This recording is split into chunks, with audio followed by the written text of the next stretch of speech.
அனைவருக்கும் வணக்கம். தெய்வீக பலன்கள் சேனல் சார்பாக தங்களை அன்புடன் வரவேற்கிறோம். இன்று நம் காணொளியில் காண விரும்புவது சனீஸ்வரன் வாழ்க்கை வரலாறு பற்றி இந்த காணொளியில் விரிவாக பார்க்கலாம். வாருங்கள் காணொளிக்கு செல்லலாம். நாம் தினம்தோறும் நம் பணிகளை செய்து கொண்டிருப்போம். அதில் ஏற்ற இறக்கங்கள் ஏற்பட்டு கொண்டிருக்கும். ஒரு கட்டத்தில் நாமே சொல்லிவிடுவோம், பெரும் தோல்வி என்னை நெருங்கி கொண்டிருக்கிறது, எனவே என்னை சனி பிடித்திருக்கிறது என்ற சில பெயர்கள் வெளிப்படையாக சொல்லிவிடுவார்கள். சாவை கூட சமாளித்து விடலாம், இந்த சனியனை சமாளிக்க முடியவில்லை என்று கூறுவார்கள். இப்படி பூமியில் பிறந்த ஒவ்வொருடைய வாழ்க்கையிலும் புகுந்து விளையாடக்கூடிய நவ கிரகங்களின் ஒருவரான சனீஸ்வர பகவான் பற்றி அறியலாம். சூரியனுக்கு 2 மனைவியர்கள், சம்ஞான தேவி, ஷாயா தேவி.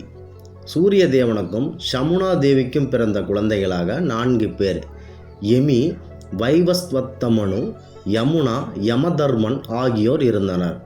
மேலும் சூரியனுக்கும் சாயா தேவிக்கும் பிறந்த குழந்தை சனீஸ்வர பகவான் ஆவார். அதாவது சங்கடம் தீர்க்கும் சனீஸ்வரன் ஆவார். சூரிய தேவனுக்கும் சந்தியா என்ற மனைவி உண்டு. நாம் பார்க்கும் சூரியனின் ஒளி பல மடங்கு வெப்பமாகும். அருகில் இருப்பவர்களை கூட சூட்டினால் எரித்து அழிக்கக்கூடிய சக்தி வாய்ந்தவையாக இருந்து வந்தது. எனவே பெரும்பாலும் சூரிய தேவனுக்கு அருகில் யாரும் செல்ல மாட்டார்கள். ஏதாவது ஒரு தகவல் எங்கு அவருக்கு கூற வேண்டும் என்று விரும்பினால் அவருடைய மனைவியான சந்தியா அவர்களுக்கு மட்டுமே முதலில் தெரிவிப்பார்கள். அவர் அந்த தகவலை சூரிய தேவனுக்கு எடுத்துரைப்பார்கள். பிறகு தகவல் முடிந்த பின்பு சந்தியா அந்த தகவலை அவர்களிடம் கூறுவார்கள். 12 காலமாக இது போன்ற நிகழ்வுகள் நடைபெற்று வந்தது. இவர் யார் ஒருவரும் போய் பார்க்க முடியாத அளவு வெப்பம் மிகுந்த ஆளாக சூரிய பகவான் இருந்து வந்தார்.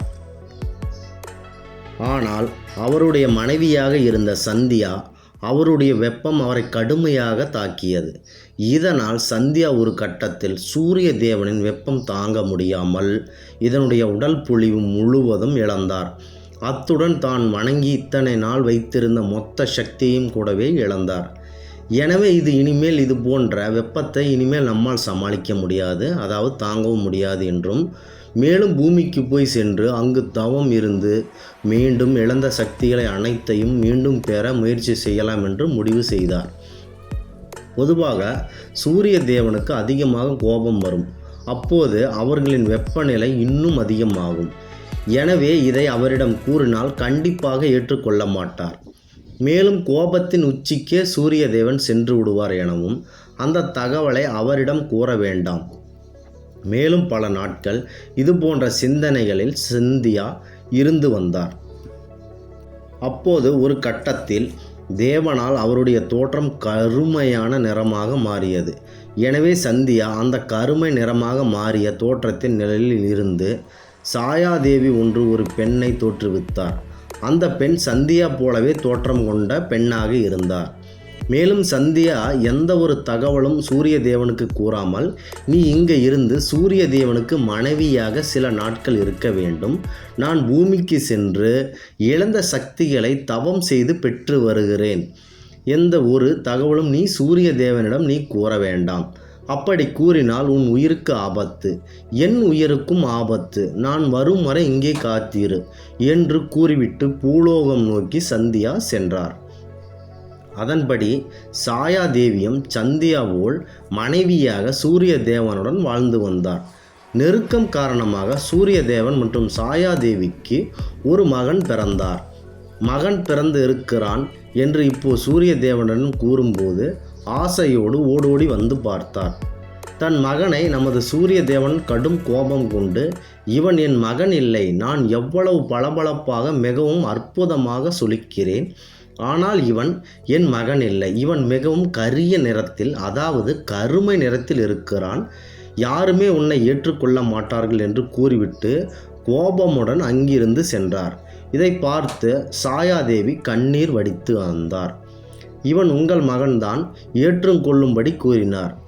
ஒன்றும் விளையாட்டாக நான் ஏற்றுக்கொள்ள மாட்டேன் என்று கூறிவிட்டு சூரியன் கோபமுடன் கிளம்பினார். அப்பொழுது சனி பகவான் தன் அம்மா அழுவதை பார்த்து மிகவும் கோபமுற்றார். கோபத்தின் உச்சிக்கே சென்றார் சனீஸ்வர பகவான். சூரிய பகவானை கடும் கோபத்தில் பார்த்ததால் சூரிய தேவன் மீது ஒரு கிரகணம் ஏற்பட்டது. இதனால் மிகுந்த நிலை குலைந்து போன சூரிய தேவன், நாம் இதுநாள் வரை யாரும் இதுவரை நம்மை இது போன்ற செயல்களில் நிலைகுலைய செய்யவில்லை. இவன் யார்? இவன் என்னுடைய மகன் தோற்றத்தில் வந்திருக்கிறான் என்று கைலாயநாதரான சிவபெருமானிடம் ஓடோடி சென்று கேட்டார். அதற்கு சிவபெருமான், நீ பெற்ற மகன் சாதாரண ஆൾക്ക് இல்லை. மண்ணுலகம் விண்ணுலகம் வியந்து போற்றுதலுக்கும் தூற்றுதலுக்கும் ஆளான உயிர் கொண்ட உருவம் அவன். அவனிடம் நீ எந்த ஒரு கோபத்தையும் காட்டாதே. அதன் தாக்கம் உன்னிடம் பெரும் பாதிப்பை ஏற்படுத்தும். அவனுடைய பெயர் சனீஸ்வரன். இங்கு பிறப்பதற்கான முக்கியமான காரணம் தேவர்கள், கடவுள்கள் மற்றும் மனிதர்கள் அவர்கள் அனைவரும் தினசரி ஒவ்வொரு செயல்களை செய்து கொண்டிருப்பார்கள். செயலின் அடிப்படையில், அதாவது கருமை வினையின் அடிப்படையில் அந்த செயலை நற்செயலை செய்தாலும் தீமை செயல் செய்தாலும் செயலுக்கு ஏற்றவாறு அவர்களுக்கு வினை அளிப்பவன் இவனே. இவனுக்கு மிக பெரிய பணிகள் உண்டு. தலைமை நீதிபதியாகவும் ஆவான். இவன் அந்த சரித்திரத்தில் நிச்சயம் இடம்பெறுவான். இவனை கடந்து ஒரு மனிதராலும் போக முடியாது. இவனது பார்வைப்பட்டால் ஒரு மனிதன் முன்னேறுவான் அல்லது ஏழை அடைவான். மற்றவர்களுக்கு இவனை பிடிக்கிறதோ இல்லையோ, இவனுக்கு மற்றவர்களை மிகவும் பிடிக்கும். அவர்கள் அனைவரும் பிறப்பினை பற்றி நன்கு தெரியும். ஒவ்வொருடைய வாழ்க்கையிலும் ஆட்சி செய்பவன் இவன் சிவபெருமான். இவ்வாறு சிவபெருமான் கூறுகிறார். அதை கேட்டதால் சூரிய தேவன் தலை பிரமித்து போய், தனக்கு இப்படி ஒரு மகனா? நான் இவன் என் மகன் என்று கனவிலும் யோசித்தது கிடையாது. தங்கள் இது போன்ற ஒரு புதல்வனே எனக்கு அளித்துள்ளீர்கள். நீங்கள் கூறிய காரணத்திற்காக தர்ம வினையின் மறு உருவம் என்பது நீங்கள் சொல்லி நான் அறிந்து கொண்டேன். நான் என் மகனான முழு மனதார சனீஸ்வரனை ஏற்றுக்கொள்கிறேன். எந்த நேரத்தில், அதாவது கருமை நிறத்தில் இருந்தாலும் அவன் என்னுடைய மகன்தான் என்று கூறிவிட்டு சூரிய பகவான் அங்கிருந்து கிளம்புகிறார். உடனே சனீஸ்வரனை நோக்கி சூரிய தேவன் வேகமாக செல்கிறார். சனீஸ்வரன் பிறப்பின் அடிப்படையில் மிகுந்த கோபக்காரன். யார் பேச்சையும் கேட்க மாட்டான். உருவத்தில் மிகவும் பெரியவன். ஒரு விஷயத்தில் விடாப்படியாக இருந்து அந்த செயலை நிறைவேற்றுவதற்காக முழு ஈடுபாடு கொண்ட ஒரு இறைவனாக திகழ்பவர். சூரிய தேவன் ஒரு முறை தனக்கு பணி ஒன்று இருக்கிறது, அதனால் நான் சொல்கிறேன், நீ அம்மாவிடம் சண்டை போடாதே. மேலும் தங்களுக்கு அளித்த பணிகளை நீ செய்து கொண்டு இரு என்று கூறிவிட்டு சூரிய தேவன் செல்கிறார். ஆனால் சனீஸ்வர பகவான் அதை எதையுமே காதில் வாங்கவில்லை. விளையாட்டுத்தனமாக அங்கு இருப்பவர்களை பெரும் துன்பத்தை ஏற்படுத்துகிறார். இதனால் தேவர்கள் அனைவரும் வந்து புகார் தாயாரிடம் தெரிவிக்கின்றனர். தாயான சாயாதேவி சனீஸ்வரனை அழைத்து, பல புகார்கள் உன்னை பற்றி தொடர்ந்து வந்த வண்ணம் இருந்து கொண்டே இருக்கிறது. இது போன்ற செயல்களில் ஈடுபட வேண்டாம். அமைதியாக இரு. நற்பெயருக்கு களங்கம் ஏற்படுத்தாதே என்று திட்டுகிறார். இதனால் கோபம் அடைந்த சனீஸ்வர பகவான் வாய் ஏதும் ஒரு நாள் பேசாமல் அவருடன் தாயாரிடம் பிடிவாதம் பிடிக்கிறார். மேலும் தன் பணி முடிந்து சூரிய தேவன் மீண்டும் அங்கு வருகிறார். சனீஸ்வரன் கோபமாக இருப்பதைக் கண்டு அவரிடம் பேச்சு கொடுக்கிறார். உன் தாயானவள் உன்னுடைய நல்லது மட்டும்தான் நினைத்து கொண்டிருப்பார்கள். அவர் கூறிய கருத்துக்களை நீ ஏற்றுக்கொள். பிடிவாதம் பிடிக்காதே, வந்து பணிகளை செய்வாயாக என்று அவர் கூறுகிறார். 2 பேரின் கருத்துக்களையும் ஏற்க மறுக்கிறார் சனீஸ்வர பகவான். மேலும் அதற்கு சனீஸ்வர பகவான், என்னை விட்டுவிடுங்கள், நான் தனிமையில் இருக்கிறேன், மீது அக்கறை கொள்ள வேண்டாம் என்று அவர் கூறுகிறார். மேலும் வினைகளின் அடிப்படையில் எல்லோருக்கும் மனதையும் தெரிந்த எனக்கு உங்களுடைய மனம் தெரிந்து கொள்ள முடியவில்லை என்று சனீஸ்வரன் கூறுகிறார். மேலும் இது போன்ற செயல்களில் தினசரி தொடர்ந்து நடந்து கொண்டே வருகின்றன. மேலும் இவர்களிடம் இருந்தால் தம் பணி மனதாக நம்மால் செய்ய முடியாது என்றும் எண்ணிய சனீஸ்வரன் இங்கு இருந்தால் தவறாகிவிடும் என்று தன் பெற்றோர்களை முழுமையாக பிரிந்து சனிலோகத்தில் வாழ்வதற்காக அங்கு வாகனமாக கருமை நிறத்துடன் காகத்துடன் பயணிக்கிறார். காகம் செல்லும் வழியில் ஒரு இடத்தில் நீர் இருப்பதை கண்டு அங்கு காகம் இறங்கியது. அப்போது அதன் மீது கோபம் கொண்ட சனீஸ்வர பகவான், நாம் தொடர்ந்து பயணங்கள் மேற்கொள்ளும் போது அதனை நாம் பாதியில் நிறுத்துவது முற்றிலும் தவறு. உனக்கு தாகம் எடுப்பதாக நீ முன்பே என்னிடம் கூறியிருந்தால் அதற்கான நான் ஒரு பணியை செய்ய வேண்டும் என்பதை நான் யோசித்து முடிவு எடுத்திருப்பேன். பயணத்தை ஏன் தடுக்கிறாய் என்று கோபம் அடைகிறார். மேலும் உனக்கு மறுபடியும் ஏதாவது தாகம் ஏற்படுகிறதா என்றால் என்னிடம் கூற வேண்டும் என்று கட்டளையிடுகிறார். அதுபோல சில இடங்கள் கடந்த பின்பு காகம் திறக்கும், மறுபடியும் தண்ணீர் தாகம் எடுக்கிறது. அதற்கு சனீஸ்வர பகவான் வாழ்நாள் முழுவதும் என் வாகனமான காகத்திற்கு தாகம் இல்லாமல் எப்பொழுதும் சுறுசுறுப்புடன் இருக்கக்கூடிய ஒரு வரத்தை அளிக்கிறார். அதன்படி அந்த காகத்திற்கு அன்றிலிருந்து என்றைக்கும் தண்ணி இருந்தாலும் தாகம் இருந்தாலும் எடுப்பது இல்லை, இருக்கக்கூடிய வரத்தை சனீஸ்வரன் அளிக்கிறார். மேலும் சனீஸ்வர பகவான் தனது வாகனத்தின் சனிலோகத்தை சென்று அடைகிறார். மேலும் சனீஸ்வர பகவானுக்கு உடன் பிறந்த சகோதரர்கள் மற்றும் சகோதரிகள் நிறைய பேர் இருந்தனர். யமன், யமுனா, சாவர்ணி, மனு என இவர்கள் உள்ளனர். மேலும் நம் சனீஸ்வர பகவானுக்கு மாந்தாதேவி மற்றும் நீலாதேவி என 2 மனைவிகள் உண்டு. இதில் மாந்தாதேவி என்பவர் நம் சனீஸ்வர பகவானுக்கு 2வது மனைவியாக இருக்கக்கூடியவர், குளிகனின் தாயும் ஆவார். மேலும் மாந்தாதேவி என்பவள், இந்த மாந்தாதேவி சிறிய பெண்ணாக இருந்தபோது அங்கு இருக்கும் சிறுவர்களுடன் நீண்ட நேரமாக விளையாடி கொண்டிருந்தார். அவரது தாயான திவ்யங்கா மாதா தேவியை அழைத்தார். நீண்ட நேரமாக விளையாடி கொண்டிருக்கிறாய், உடனே இங்கு வா என்று அழைக்கிறார். நான் சிறிது நேரம் விளையாடிவிட்டு வருகிறேன் என்றும் மாதாதேவி பதிலளிக்கிறார். மேலும் அந்த நேரத்தில் அவள் மாதாதேவியின் அருகில் அங்கே மரத்தில் இருந்த ஒரு பெரிய ராட்சத கோரப்பாம்பு ஒன்று மிகவும் நீளமான கடும் கோபம் கொண்டு முகத்துடன் மாதாதேவியை நோக்கி வேகமாக வந்து மாதாதேவியை தேடி வந்ததா அவரது தாயாரான திவ்யங்கா அதை பார்த்து கத்தி கதறி ஓடோடி வேகமாக வந்தார். உடனே மாந்தாதேவி, இருக்கின்றது, நீ புறப்பட்டு விடு, சென்று விடு, அந்த பாம்பை என்னால் முடிந்த அளவு சமாளிக்கிறேன் என்று கூறி அனுப்பி வைக்கிறார். மாதாதேவி அங்கிருந்து செல்ல மறுக்கவே அவரது தாயாரான திவ்யங்கா தேவியை பாம்புடன் தனியாக போராடுகிறார். பல்வேறு வழிகளில் அந்த பாம்பானது அந்த தாயாரை கடித்து குதறியது. வழியில் துடித்த அவரது தாயாரான திவ்யங்கா, மாதாதேவி, நீ சிறிய வயதில் இருக்கிறாய், இதை பார்த்து பயந்து கொள்வாய், உடனே நீ வீட்டிற்கு செல்ல வேண்டும் என்று உரத்த குரலில் கத்துகிறார்.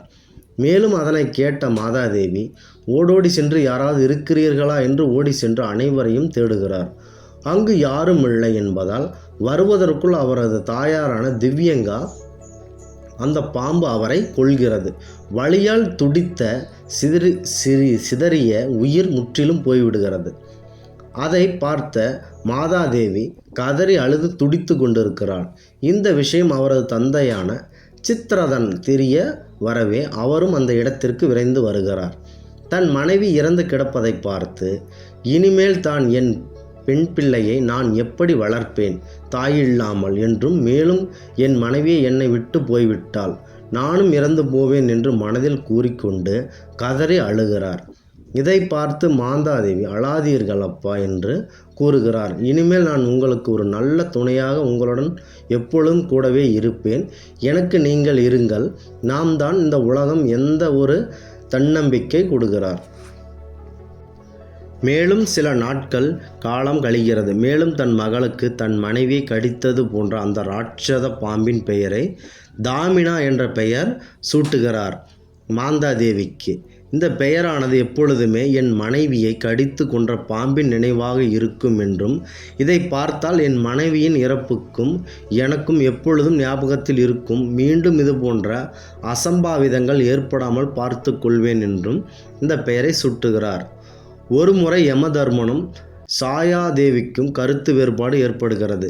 இதனால் பலவிதமான சண்டை நடக்கிறது. அப்பொழுது சண்டை முற்றவே கோபத்தில் இருந்த யமதர்மன் சாயாதேவியை கீழே பிடித்து தள்ளி விடுகிறார். அந்த கொடூரமான காட்சியை பார்த்த நம் சனீஸ்வரன், என் பெற்ற தாயை நீ ஏன் கீழே தள்ளி விடுகிறாய் என்று அவர் கேட்கிறார். அவ்வாறு சனீஸ்வரன் அந்த சண்டையில் கேட்டுக்கொண்டிருக்கும் போது அப்போது யமதர்மன் தன் கையில் வைத்திருந்த பெரிய கஜாயுதம் அவற்றை தூக்கி கொண்டு சனீஸ்வரன் கால்களை நோக்கி ஓங்கி அடித்தார். இதனால் சனீஸ்வரன் வலி தாங்க முடியாமல் கீழே விழுந்து துடித்தார். மேலும் இதனை பார்த்து கொண்டிருந்த அங்கு இருந்த சாயாதேவி உடனே கோபம் மற்றும் என்னுடைய மகனை நீ அடித்து கால்களை உடைத்து கொண்டிருக்கிறாய், இன்றிலிருந்து உன் கால்கள் அழுகி போகட்டும் என்ற ஒரு சாபத்தினை இடுகிறார். அந்த நொடியில் இருந்து யமதர்மனின் கால்கள் கொஞ்சம் கொஞ்சமாக அழுகத் தொடங்கியது. ஒரு கட்டத்தில் முழு கால்களும் அழுகி கொண்டே போகிறது. எனவே இதற்கு மேல் வலி தாங்க முடியவில்லை என்று தனது தந்தையான சூரிய தேவனிடம் கூறுவதற்காக யமதர்மன் செல்கிறார். மேலும் சூரிய தேவன் இங்கு என்ன நடந்து கொண்டிருக்கிறது, ஏன் இப்படி உனது கால்கள் அழுகுகிறது, இந்த கேள்விகள் கேட்க அங்கு நடந்த அனைத்து விஷயங்களையும் யமதர்மன் கூறுகிறார். மேலும் தன்னுடைய கால்களை சரி செய்ய வேண்டும் என்று பழைய நிலைக்கு திரும்பும் வரை எனக்கு வரம் அளிக்க வேண்டும் என்று யமதர்மன் கூறுகிறார். அதை கேட்ட சூரியதேவன், என்னால் இந்த வரத்தை அளிக்க முடியாது, முதல் கடவுளான சிவபெருமானை நோக்கி நீ கடுமையான தவம் இரு, உன் கால்கள் மீண்டும் பழைய நிலைக்கு வருமாறு வேண்டிக்கொள் என்று கூறுகிறார். அப்போது சிவபெருமான் ஆசீர்வாதம் நேரில் தோன்றி, நடந்தவை நடந்தவையாக இருக்கட்டும், இனி நடப்பவை நல்லவையாக இருக்கட்டும் என்று கூறி, உன்னுடைய கால்கள் மீண்டும் பழைய நிலைக்கு திரும்புவதற்கு சூழல் ஏற்படும், மேலும் இது போன்ற தவறு ஏதும் செய்யாதே என்று அறிவுரை கூறி அந்த இடத்திலிருந்து மறைந்து போகிறார். அப்போதிலிருந்து யமனின் கால்கள் மீண்டும் சரி செய்யப்படுகிறது. தன்னுடைய இயல்பு நிலைக்கு திரும்புகிறார் யமதர்மன். இந்த மாதாதேவியால் சனீஸ்வரனுக்கு பார்வையில் கோளாறு ஏற்படுகிறது. நிகழ்வுகள் பற்றி இந்த காணொளியில் காண்போம். நமக்கான அனைவருக்கும் தெரிந்த ஒன்றுதான், சனீஸ்வரன் மிகவும் சிறந்த சிவபக்தன் ஆவார். சிவனின் மீது எப்பொழுதுமே தவம் இருந்து தேவையான வரங்களை கேட்டு பெறுவதில் வல்லவராக இருந்து வந்தவர் சனீஸ்வரர் பகவான். மேலும் இரவு பகல் என்று பாராமல் அனைத்து வேளைகளிலும் சிவனை தன் முதல் கடவுளாக வணங்கி வரங்களை பெறுவதில் மேலும் குறிக்கோளாகவே இருந்தார். அப்பொழுது அவரது தந்தையரான சூரியதேவன் சித்திரதனின் திறமையான மகள் மாந்தாவை சனிக்கு திருமணம் செய்து வைத்தார். சனீஸ்வரன் திருமணம் செய்த பிறகும் கூட தன் மனைவியான மாந்தாவிடம் நெருக்கம் காட்டாமல் சிவபெருமானை பற்றியே நினைத்து கொண்டிருந்தார். உண்மையான தியானம் புரிந்து கொண்டே இருந்தார். இதனால் மாதாதேவி பலமுறை சனீஸ்வர பகவானிடம், என்னை பாருங்கள், என்னை உங்களுக்கு திருமணம் செய்து வைத்திருக்கிறார்கள், இப்போது ஒரு முறை பேசுங்கள், பலமுறை கூறுகிறார். ஆனால் சனீஸ்வர பகவான் தனது மனைவியான மாந்தாதேவி கூறுவதை எதுவும் ஏற்றுக்கொள்ள நினைக்கவில்லை, மனநிலையிலும் இல்லை. சிவனை நோக்கி தவம் புரிந்து கொண்டிருந்ததால் திருமண வாழ்க்கையில் நாட்டம் இல்லாமலேயே இருந்தார். மேலும் மாதாதேவிக்கு சனீஸ்வரன் மீது கடுமையான கோபம் ஏற்பட்டது. ஏன் இப்படி செய்து கொண்டிருக்கிறீர்கள், இப்படி இருப்பவருக்கு என்னை ஏன் திருமணம் செய்து வைத்தார்கள் என்று மனதில் வினவிக்கொண்டே இருந்தார். மேலும் இவரது தியானத்தை கலைக்க முடியவில்லை என்றும், என்னிடம் திருமணமான பிறகு எந்த ஒரு வார்த்தையும் எதுவும் பேசாமல் இருப்பதாகவும் அருகில் இருப்பவர்களிடம் தெரிவித்தார் என்று. மேலும் சனீஸ்வரன் தியானம் எப்பொழுதும் கலைகிறதோ அப்பொழுது அவரிடம் பேசலாம் என்று மாதாதேவி காத்திருக்கிறார். மாதாதேவி அவருக்கு ஒரு முறை மாதவிடாய் ஏற்படும் போது, அப்போது நன்றாக கொதித்து விட்டேன், சனீஸ்வரன் அருகில் வந்து அமர்ந்து, எனக்கு குழந்தை பெற்றுக்கொள்ளும் ஆசை இருக்கிறது, எனவே எனக்கு குழந்தை வரம் நீங்கள் அளிக்க வேண்டும் என்று வேண்டுகிறார். இது மாதிரி தினசரி தொடர்ந்து குழந்தை வரம் வேண்டும் என்று வரங்களை திரும்ப திரும்ப கேட்கிறார் மாதாதேவி. அதற்கு கொஞ்சம் கூட மனைவி என்று பாராமல் அவர் கேட்கும் கேள்விகள் எதையும் பொருட்படுத்தாமல் மேற்கொண்டு சிவனை நோக்கி தவம் இருப்பது என்று முழு மூச்சாகவே கொண்டிருந்தார். ஒரு கட்டத்தில் கடும் கோபத்தில் உள்ளாகிய அவரது மனைவியான மாந்தாதேவி, என்னை திருமணம் செய்யாமல் இருந்திருக்கலாம், இந்த மாதிரி தொந்தரவு அதிகமாக செய்கிறீர்கள், நான் மன அளவில் அதிகமாக பாதிக்கப்பட்டு இருக்கிறேன், எனக்கு குழந்தை வரம் வேண்டும் என்று பல முறை கேட்டும் நீங்கள் அளிக்காமல் இருக்கிறீர்கள், எனவே கட்டி கொண்டு வந்த மனைவியான என்னை கொஞ்சம் கூட நேருக்கு நேர் பார்க்க முடியாமல் நீங்கள் தவத்தில் இருப்பதாக என்னை புறக்கணித்து கொண்டு தொடர்ந்து கொண்டே வந்து கொண்டிருக்கிறீர்கள். எனவே இன்றிலிருந்து உங்கள் பார்வை நேருக்கு நேர் யாரை பார்க்கிறீர்களோ அந்த நேர்கொண்ட பார்வை, அந்த பார்வை விடுகின்ற நபர்கள் அவர்கள் முற்றிலும் அழிந்து போவார்கள் என்று கடும் கோபத்தில் சாபமிடுகிறார் மாந்தாதேவி என்கிற தாமினி. இந்த சாபத்தினால் கடும் பாதிப்படைந்த சனீஸ்வரன் பார்வையானது பூமியின் கீழ் நோக்கி, அதாவது நேராக யாராவது பார்க்க முடியாமல் அவரது பார்வையானது முற்றிலும் கீழ் நோக்கி பார்க்குமாறு அமைந்து போய் விடுகிறது. இதனால் என்ன செய்வது என்று ஒரு பெரும் குழப்பத்தில் சனீஸ்வரன் இருந்து வந்தார். நமக்கு எப்போது நேர்கொண்ட பார்வை கிடைக்கும் என்று மனதில் கேள்விகளை கேட்டுக்கொண்டே இருந்தார். தன் மனைவியிடம் சாபத்தின் காரணமாக நமக்கு இப்படி ஒரு நிலைமை ஏற்பட்டு கொண்டது என்றது தெரிந்து கொண்டார் சனீஸ்வர பகவான்.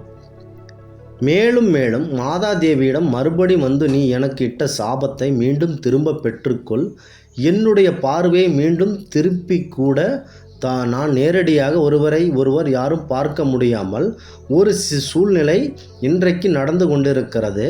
எனவே எனக்கு என் பார்வை திரும்ப கொடு, உன் சாபத்தினை திரும்பி வாங்கிக்கொள் என்று கூறுகிறார். அதை கேட்ட மாதாதேவி முழுவதும் மனம் வருந்தி, நான் ஒரு தவறான செயலை செய்துவிட்டேன். நீங்கள் சிவபெருமானின் மீது கடும் தவத்தில் இருந்து அவர்கள் உங்களிடம் நான் குழந்தை வரம் கேட்டேன், நீங்கள் அதற்கு காது கொடுக்காமல் விருப்பத்திற்காக நான் நினைத்து கொண்டு இந்த சாபத்தினை உங்களுக்கு அளித்தேன். எனவே என்னை மன்னித்து விடுங்கள், இந்த சாபத்தினை நான் மறுபடியும் வாங்கிக் கொள்கிறேன் என்று அவர் கூறுகிறார். அவர் எத்தனை முறை திரும்ப கூறினாலும் அந்த சாபத்தினை மறுபடியும் மாந்தாதேவி அவர்கள் நிச்சயமாக முற்றிலுமாக முழுமையாக அவரால் வாங்க முடியவில்லை. இதனால் சனி பகவானின் பார்வை, நேர்கொண்ட பார்வை கீழே வந்து பூமியை பார்க்கும்படியாக நிரந்தரமாகவே அமைந்து விட்டது. இதனால் வேறு வழி இல்லாமல் சிவனை நோக்கி நாம் போகலாம். அங்கு சென்று அவரிடம் முறையிட்டு இந்த பார்வைக்கான பரிகார முறைகளை செய்து நாம் மீண்டும் நேர்கொண்ட பார்வைகளை பெற வேண்டும் என்ற முயற்சி செய்கிறார் சனீஸ்வரன். அதன்படி சிவபெருமானை நோக்கி சென்று வெள்ளம் பூலோகம் வரை சென்று அங்கு நிறைய நற்பணிகளை நீ செய்து அங்கு கிடைத்த தவத்தின் வலிமையால் தனது பார்வை மீண்டும் திரும்ப பெற்று நேர்கொண்ட பார்வையாக, அதாவது அனைவரையும் நேரடியாக பார்க்கும் ஒரு வாய்ப்பினை மீண்டும் பெறுகிறார். இவ்வாறு தன் கட்டி வந்த மனைவியை சரிவர கவனிக்காததால் மனைவியிடம் சாபத்தினால் சனீஸ்வரனுக்கு ஒரு பெரும் தீங்கு ஏற்பட்டது. அவரது பார்வையானது கோணல் ஏற்பட்டது. மேலும் அவர் செய்த கடுமை பணிகளின் அடிப்படையில் மீண்டும் அவரது பார்வை சரி செய்யப்பட்டது என்பதை பற்றி இந்த கட்டுரை எடுத்துரைக்கிறது. மனிதர்கள் அவர்களுடைய தனிப்பட்ட வாழ்க்கையில் சனி பகவான் தீங்கு விளைவிக்கக்கூடிய ஒரு நபராகவே இருந்து கொண்டு வருகிறார். அவர் யாருடைய ராசியிலும் ஒரு தவறான நிலையை ஏற்படுத்தி விடுவார். அவர் பிடித்த அந்த மனிதர் கண்டிப்பாக வாழ்க்கையில் முன்னேறுவது வாய்ப்பு மிகவும் குறைவு. அதைத்தான் நாம் எப்பொழுதுமே 7.5 சனி இது போன்ற நாம் கூறுகிறோம். அப்படி அந்த சனி பகவானுக்கே கால் ஊனமானது எப்படி? ஒரு நாள் மலைகளின் பெரிய மலையான கைலாய மலையில் பரம்பொருள் சிவபெருமான் தன்னுடைய மூத்த மகனான விநாயக பெருமானுக்கு பெயர் சூட்டும் விழா உலகளவில் நடைபெற்றது. அப்பொழுது அங்கு கூடியிருந்த தேவர்களும் முனிவர்களும் ஆயிரக்கணக்கில் அங்கு கூடியிருந்தனர். மேலும் அங்கு நிறைய ஆடலும் பாடலும் ஒருவருக்கொருவர் அரங்கேற்றி கொண்டிருந்தனர். இவ்வளவு பெரிய திருவிழா கோலம் போட்டு நடைபெற்று வந்த இந்த பெயர் சூட்டு விழாவினை பார்க்க பெரிதும் ஆசைப்படுகிறார் சனீஸ்வர பகவான். தனது தாயான சாயாதேவியுடன் அங்கு நான் சென்று வரட்டுமா என்று அனுமதி கேட்டார். அதற்கு அவர் அங்கெல்லாம் நீ போகக்கூடாது என்று அவர் கட்டாயம் தடுத்து விட்டார். சனீஸ்வர பகவான் பொறுத்தவரை யார் சொன்னாலும் அவருடைய பணியை செய்து கொண்டுதான் இருப்பார்.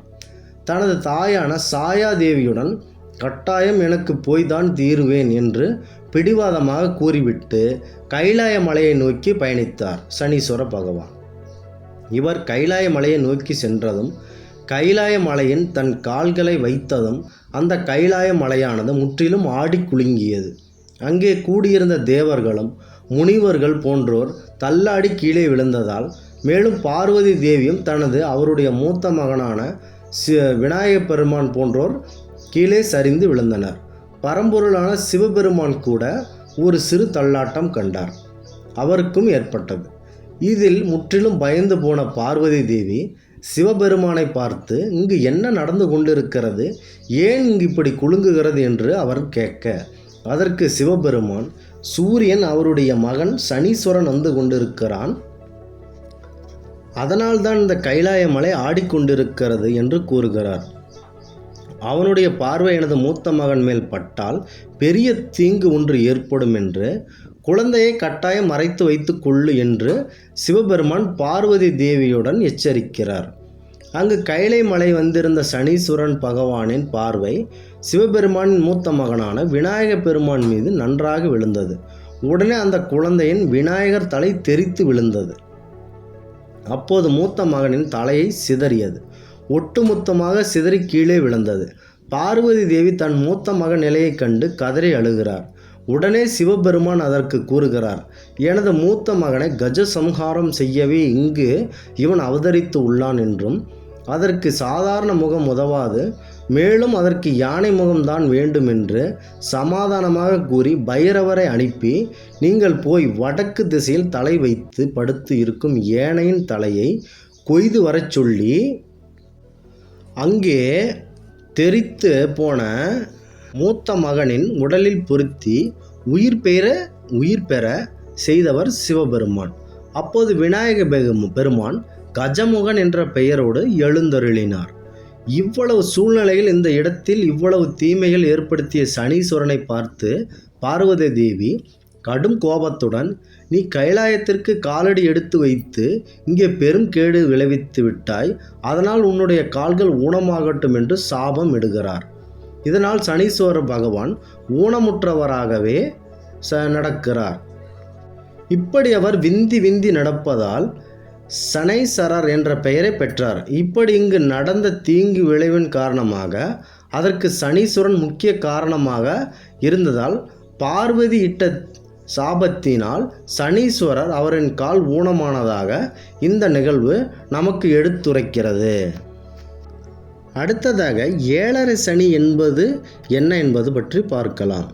மனிதனின் ஜாதகத்தில் சந்திரன் 12ஆம் இடத்தில் இருப்பது, அப்புறம் சனியும் 12ஆம் இடத்தில் இருப்பது, இந்த 7.5 சனியானது நடைபெறுகிறது.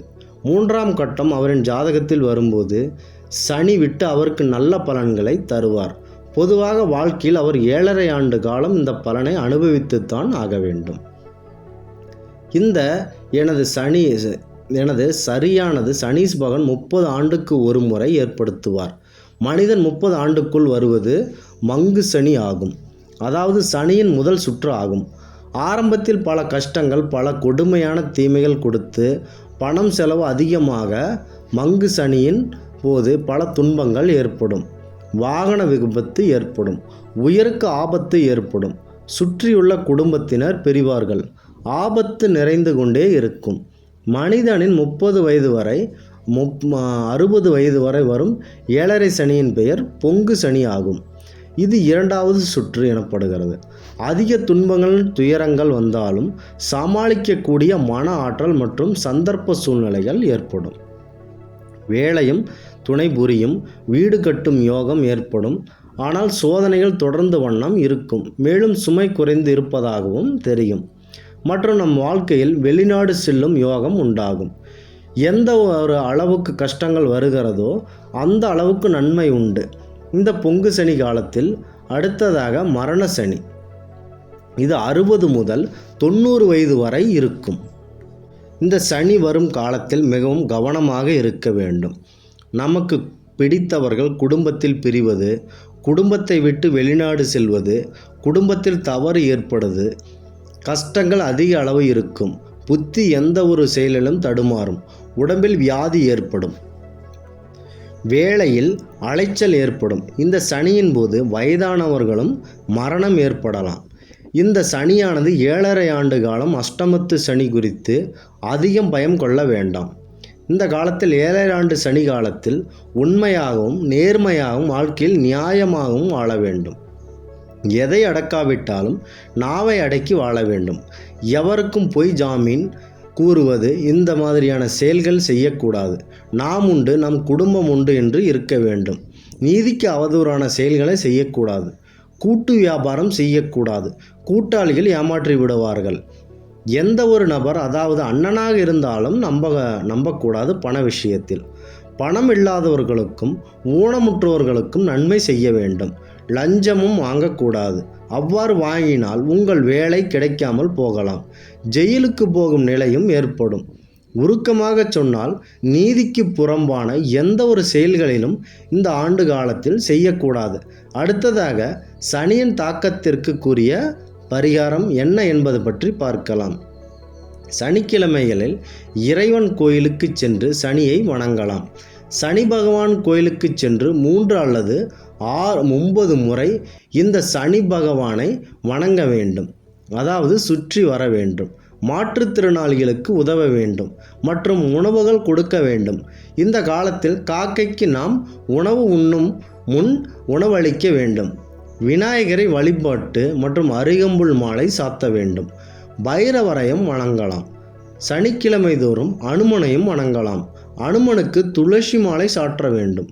இவ்வாறு செய்வதனால் சனி பகவானின் பார்வையிலிருந்து தப்பிக்கலாம். அவரின் தாக்கமும் குறையும். திருநள்ளாறு மற்றும் குஞ்சனூர் மதுரை மாவட்டம் சின்னமனூரில் உள்ளது. இந்த 2 எந்த ஒரு புண்ணிய தலங்களுக்கு வேண்டுமானாலும் சென்று சனி பகவான் அவர்களை அர்ச்சிக்கலாம். இந்த சனியின் காலத்தில் திருமணம் செய்வது நல்லதல்ல. ஊனமுற்றோருக்கு அதிக அளவில் நன்மை செய்ய வேண்டும்.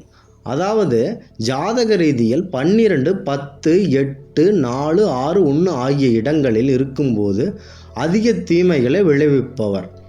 மேற்கண்ட இடங்களில் வரும்போது நன்மை என்பது கிடையாது. முக்கியமாக குரு 8, 4, 1 இந்த இடத்தில் இருக்கும்போது அதிகப்படியான தீங்கை இழைப்பார். அந்த காலத்தில் திருமணம் என்பது நடத்தவும் முடியாது. ஏனெனில் குரு பார்வை இருந்தால் மட்டுமே திருமணம் நடைபெறும்.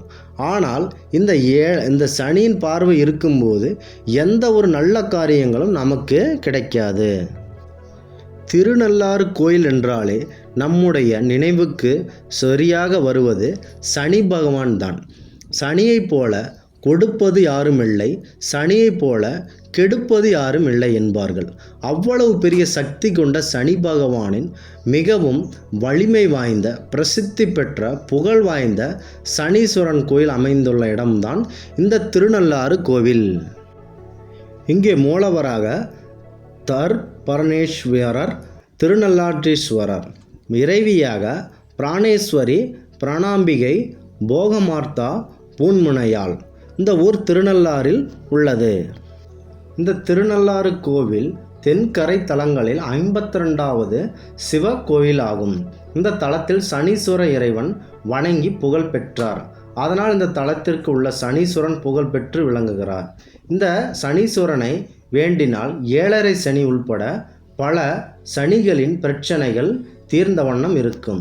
நல்ல தீர்த்தத்தில் நீராடி சனீஸ்வரனை வேண்டினால் இறைவன் தர்ப்பணேஸ்வரர் வழிபட்டு பேறு கிடைக்கின்றன. இந்த தலம் நாசாவின் ஒரு விண்கலத்தை ஸ்தம்பிக்க வைத்ததாக கூறுகிறார்கள். சனி பார்வையில் பாதிக்கப்பட்ட மக்கள் இந்த தலத்திற்கு வந்து எள்ளுடன் கூடிய ஒரு தீபத்தை ஏற்றி அனைவருக்கும் அன்னதானம் செய்து சனி பகவானின் அருள் பரிபூரணமாக கிடைக்கும். மேன்மைப்பட்ட நலம் மன்னரால் திருநள்ளாறு என்ற பெயர் கொண்டு சிறப்பாக விளங்குகிறது. தோஷ நிவர்த்தி தரும் பரிகார தலமாகவும் விளங்குகிறது. இந்த சனி பகவான் உலகில் உள்ள எல்லா வகை துன்பங்களையும் அனுபவித்து ஒரு மனிதன் நம்மை சிறப்பு அனுபவசாலிகளாகவும் துன்பப்படுவோருக்கு சிறந்த வழிகாட்டும் நபராகவும் எந்த காலத்திலும் நம் பெயரை நிலைநாட்டக்கூடியவராகவும் விளங்குகிறார். நவகிரகங்களில் ஒருவராகவும் சில வழிபாட்டு கோயில்களில் துணை கோவிலாகவும் கொண்டு எழுந்தருளி இருக்கும் சனீஸ்வர பகவான் தமிழ்நாட்டில் தனக்கென ஒரு இடம், தனக்கென ஒரு கோவில் கொண்டு இருக்கும் ஒரே இடம் தேனி மாவட்டத்தில் உள்ள குஞ்சனூரில் தான். சனீஸ்வரன் கடின உழைப்பின் மீது அதீத பாசம் கொண்டவராக சனி பகவான் விளங்குகிறார். என்றைக்கும் கஷ்டப்பட்டு உழைக்கும் தொழிலாளியை சனி பகவான் கண்டுகொள்வதில்லை. அதேபோல் மற்றவர்களுக்கு நன்மை செய்வது வாழ வைப்பவர்களை சனி பகவானுக்கு மிகவும் பிடித்த பக்தர்கள் ஆவார். சனி பகவான் சிவபக்தர்களை அதிகமாக நெருங்க மாட்டார். ருத்ராட்சம் அணிந்தவர்களையும் தனக்கு பிடிக்கும். சனி பகவானுக்கு தனக்கு பிடித்த மற்றும் கஷ்டப்படுகின்ற ஏழையினை அள்ளித்தரும் வரங்களை அவர்களுக்கு அதிகமாக கொடுப்பார். ராவணன் ஒருமுறை கடுமையான தவ வலிமையினால் சிவனிடம் ஒரு வேண்டுகோள் வைக்கின்றார். நீங்கள் தவறாக இலங்கைக்கு வந்து மட்டுமே அருள் புரிய வேண்டும், நீங்கள் என்னுடன் இலங்கைக்கு மட்டும் வர வேண்டும் என்று ஒரு வரத்தினை வேண்டுகிறார். இவரின் தவ வலிமையை கண்ட சிவன் அவருக்கு அப்படியே ஆகட்டும் என்ற வரத்தினை கொடுக்கிறார். இதனை கண்ட சனீஸ்வரன் அகிலத்தில் எவரையும் காக்காமல் தன்னை மட்டுமே காக்க வேண்டும் என்ற ராவணனின் சுயநலத்தை கண்டு இதனை தடுக்க நினைக்கிறார். இவன் இலங்கைக்கு, அதாவது ராவணன் இலங்கைக்கு ஈசனை கொண்டு சென்று விட்டால் ராமனுக்கு பெரும் அழிவு ஏற்பட்டுவிடும், இதனால் நன்மை சீர்குலைந்துவிடும் என்ற நோக்கில் சனி பகவான் அவரின் உக்கிர பார்வையை ராவணன் மீது பதிக்கிறார். அவ்வளவுதான், ராவணனின் அந்த கனவு சிதைந்து போனது. சிவபெருமானை தன் தோளில் எடுத்து செல்லும்போது அவருக்கு இயற்கை உபாதை உண்டு பண்ணி அவருடைய தவத்தை கலைத்து ஈஸ்வரனை அந்த மணல் பாதையிலே வைத்துவிட்டு அங்கு ராமேஸ்வரத்திலேயே இருக்க வைக்கிறார் சிவபெருமானை. இவ்வாறு ராவணனின் ஆணவத்தை அடக்கினார் சனீஸ்வர பகவான். சனி கொடுத்தால் எவர் தடுப்பார் என்ற பழமொழி நம் மக்களிடையே அதிகம் பரவி வருகிறது. சனியை பற்றி பேசினாலும் வாக்குவாதத்தில் ஈடுபட்டாலும் அவர் வாக்கிலே வந்து விடுவார். அவ்வாறு நல்லவர்களை நீங்கள் உதைத்தால் அவர்களது காலில் வந்து விடுவார். கால் ஊனமாவது, கால் உடைவது போன்ற பல பிரச்சனைகளில் ஏற்பட்டு விடுவீர்கள். நாவினால் ஒருவரை கடுமையாக திட்டினார்கள், அதனால் உங்களுக்கு பெரிய சண்டைகள் ஏற்பட்டு குடும்பத்தில் மிக பெரிய கஷ்டங்களை நீங்கள் அனுபவிப்பீர்கள். சனீஸ்வரனை கோவிலுக்கு சென்று வணங்காமல் அவரது போட்டோவை வீட்டில் வாங்கி வைத்து கொண்டு வந்துவிட்டால் அவ்வளவுதான். சனீஸ்வரனை நேருக்கு நேர் பார்த்தால் அவரது பார்வை நம் மீது விழுந்து நமக்கு மிகப்பெரிய கெட்ட துன்பங்கள் ஏற்பட்டு நம் வாழ்க்கை அழியக்கூடிய ஒரு நிலை ஏற்படும். அதாவது சனீஸ்வரனை நேருக்கு நேர் யாரும் பார்க்கக்கூடாது. அவரை கோவிலுக்கு கொண்டு சென்று மட்டுமே வணங்க வேண்டும். சனியை இன்றைக்கும் வீட்டுக்கு அழைத்து வரக்கூடாது. அவருடைய பார்வை நம் மீது பட்டால் நமது தொழில் முடுக்கம் அனைத்தும் கெட்டுவிடும். ஒருவருடைய ஜாதகத்தில் சூரியனும் சனியும் ஒன்று சேர்ந்து விட்டால் அவ்வளவுதான். சனிக்கும் சூரியனுக்கும் எப்போதுமே ஆகாது. அதுபோல் அந்த குடும்பத்தில் பகை, ஏறுமாறு கருத்துக்கள் போன்ற எது நடந்தாலும் தீமைகளாகவே நடந்து கொண்டே வரும். ஆதலால் சூரியனுக்கும் சனிக்கும் பகை. அதனால் அந்த பகையின் நோக்கத்தை முழுவதுமாக தன் குடும்பத்தில் இறக்கி வைத்து விடுவார்கள். நேருக்கு நேர் ஒரு பகைவர்கள் இருவரும் ஒன்று சேர்ந்தால் அங்கு என்னென்ன விபரீதம் நடக்குமோ அதுபோல் அவர் ஜாதகத்தில் இருந்து விட்டால் நம் குடும்பத்தில் அதீத கொடுமைகள், மரணம் மற்றும் சொல்லா துன்பங்கள் ஏற்படும். சனி காலத்தில் அனுமன் வழிபாடு மிக முக்கிய பங்கு வகிக்கிறது. எதனால் அனுமனை பார்த்து சனீஸ்வரன் பயப்படுகிறான் என்ற ஒரு நிகழ்வு இங்கே நான் கூறுகிறேன். அனுமனின் குருதேவரான சூரிய பகவான் தன் மகனின் பேச்சை கேட்பது இல்லை. ஆதலால் அவன் வீட்டில் ஒரு சுபகாரியம் இருக்கிறது, நான் கூப்பிட்டால் சனீஸ்வரன் வரமாட்டான், எனது சீடனான நீ சென்று சனீஸ்வரனை அழைத்து வா என்று சூரியதேவன் தனது சிஷ்யனான அனுமனுக்கு ஒரு கட்டளையிடுகிறார். அந்த கட்டளையை ஏற்று அனுமன் சனீஸ்வர பகவான் இருக்கும் சனிலோகத்திற்கு சென்று தாங்கள் என்னிடம் வந்து சூரிய தேவனிடம் நீங்கள் ஒரு பணி இருக்கிறது, அதை நீங்கள் செய்ய வேண்டும் என்று அனுமன் சனீஸ்வரனை வேண்டுகிறார். அப்போது சனீஸ்வரன், நான் யார் பேச்சையும் கேட்காதவன், நீ ஒரு வானர குரங்கு, உன் வாய் இன்னும் இவ்வாறு இருக்கிறது, உன் தோற்றத்தை உருவ கேலி செய்து அனுமனை மிகவும் மன வருத்தத்தில் ஆழ்த்துகிறார். இதனால் கடும் கோபமுற்ற அனுமன் தன் வாளால் சனீஸ்வரனை சுற்றி இறுக்குகிறார்.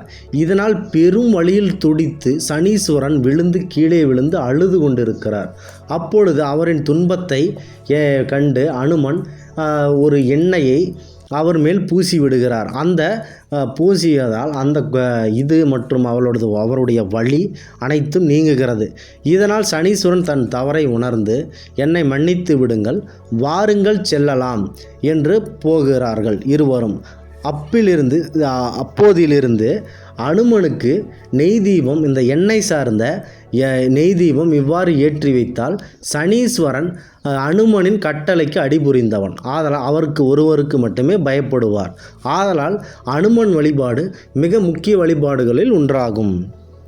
அனுமனை பார்த்து வணங்கியவனால் சனியின் தாக்கம் குறைந்து கொண்டே வரும்.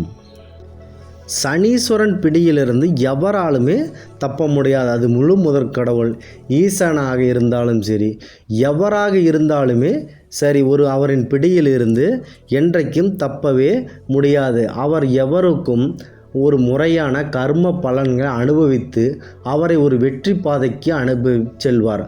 அதே நீங்கள் தீய போன்ற பணிகளை செய்தால் அவர்களுக்கு தீய பலன்களை அதிக அளவில் கொடுத்து அவருடைய வாழ்க்கையை நரகமாக்கி அவர்களை முற்றிலும் அழித்து விடுவார். ஆதலால் சனீஸ்வரனை பார்த்து நீங்கள் பயப்பட வேண்டாம். நல்ல செயல்களை செய்தால் அவர் பார்வையை உங்கள் மீது குறைவாகவே பதிப்பார். இதுவே கர்ம வினையாகும். எனவே யாரையும் சனியனே என்று திட்டாதீர்கள். நம்மைத்தான் அழைக்கிறாரா என்று சனீஸ்வரன் பிரியமுடன் நம் வீட்டிற்கு வந்து விடுவார். அவர் வந்தாலே அவ்வளவுதான் நம்முடைய பணிகள் முடக்கிவிடும்.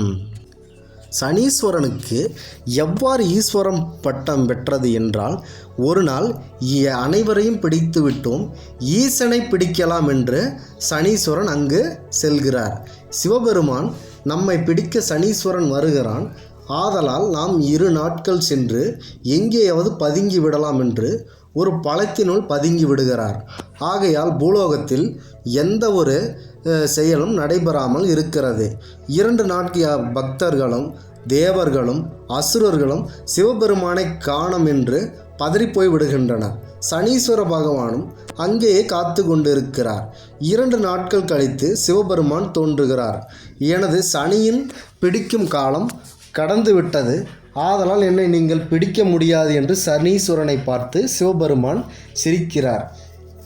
அதனால் சனீஸ்வரன், ஐயா, நான் உங்களிடம் நான் வருவதை நீங்கள் முன்பே அறிந்து கொண்டு எந்த ஒரு செயலையும் செய்யாமல் முடங்கி கிடந்தது என்னுடைய வேலை நான் செய்ததற்கான சான்று ஆகும். ஆதலால் நான் உங்களை பிடித்ததாகவே இந்த சான்று எடுத்துரைக்கும். நீங்கள் எனக்கு பயந்து 2 நாட்கள் பதுங்கி இருந்தது என்னுடைய பலம். ஆதலால் நான் உங்களை பிடித்த கர்மவினை எனக்கு சேர்கிறது. அதனால் தங்களையும் நான் 2 நாட்கள் முடக்கி வைத்திருந்ததால் நான் உங்கள் சனி பிடித்த நன்மை எனக்கு கிடைத்து விட்டது என்று சொல்கிறார். இதனை உண்மை என்று ஒத்துக்கொண்ட ஈஸ்வரன், இன்றிலிருந்து சனியாகிய நீ சனீஸ்வரன் ஈஸ்வரனையே பிடித்ததால் சனீஸ்வரன் என்று அழைக்கப்படுவாய் மக்களால் என்று வரம் கொடுக்கிறார். அப்போதிலிருந்து சனி என்றவர் சனீஸ்வரன் பகவானாக மாறுகிறார். எனவே இந்த காணொளி உங்களுக்கு சனீஸ்வரனை பற்றிய போதனைக்கு நல்ல ஒரு சான்றாகும். ஆதலால் நல்ல செயல்கள் செய்தால் சனீஸ்வரன் உங்களுக்கு நன்மையே செய்வார். எனவே இந்த சேனலை சப்ஸ்கிரைப் செய்யவும். தெய்வீக பலன்கள் சேனல் சார்பாக தங்களை அன்புடன் வேண்டுகிறோம். மீண்டும் ஒரு நல்லதொரு காணொளியில். சனீஸ்வரனுக்கும் யமதர்மனுக்கும் ஒருவர் ஒரு சகோதரர்கள் ஆவார்கள். இவர்கள் இருவருமே எப்பொழுதும் சண்டையிட்டு கொண்டே இருப்பார்கள். ஏனென்றால் சூரிய பகவான் சனீஸ்வரன் மீது அன்பு காட்டாமல் யமதர்மனின் மீதே அன்பு காட்டி வருவார். காரணம் என்னவென்றால் சூரியனின் ஒளி தேசஸ் அனைத்தும் யமதர்மன் முகத்தில் அழகாக இருப்பார். அவர் மிகவும் பிரகாசமாக அழகாகவும் தோற்றத்தில் இருப்பார். சனி பகவானோ மிகுந்த கருமை நிறத்தில் இருப்பார். ஏனென்றால் தனது தாயான சாயாதேவி அவர்கள் சூரியன் வெப்பம் தாங்காமல் கருமையாக அவர் உடல்நலம் பாதிக்கப்பட்டு அந்த நேரத்தில் பிரசவமுற்று குழந்தை சூரியனின் கதிர்கள் தாக்கியதால் அந்த குழந்தை கருமையாக பிறந்தது. இவரே சனீஸ்வரன் ஆவார்.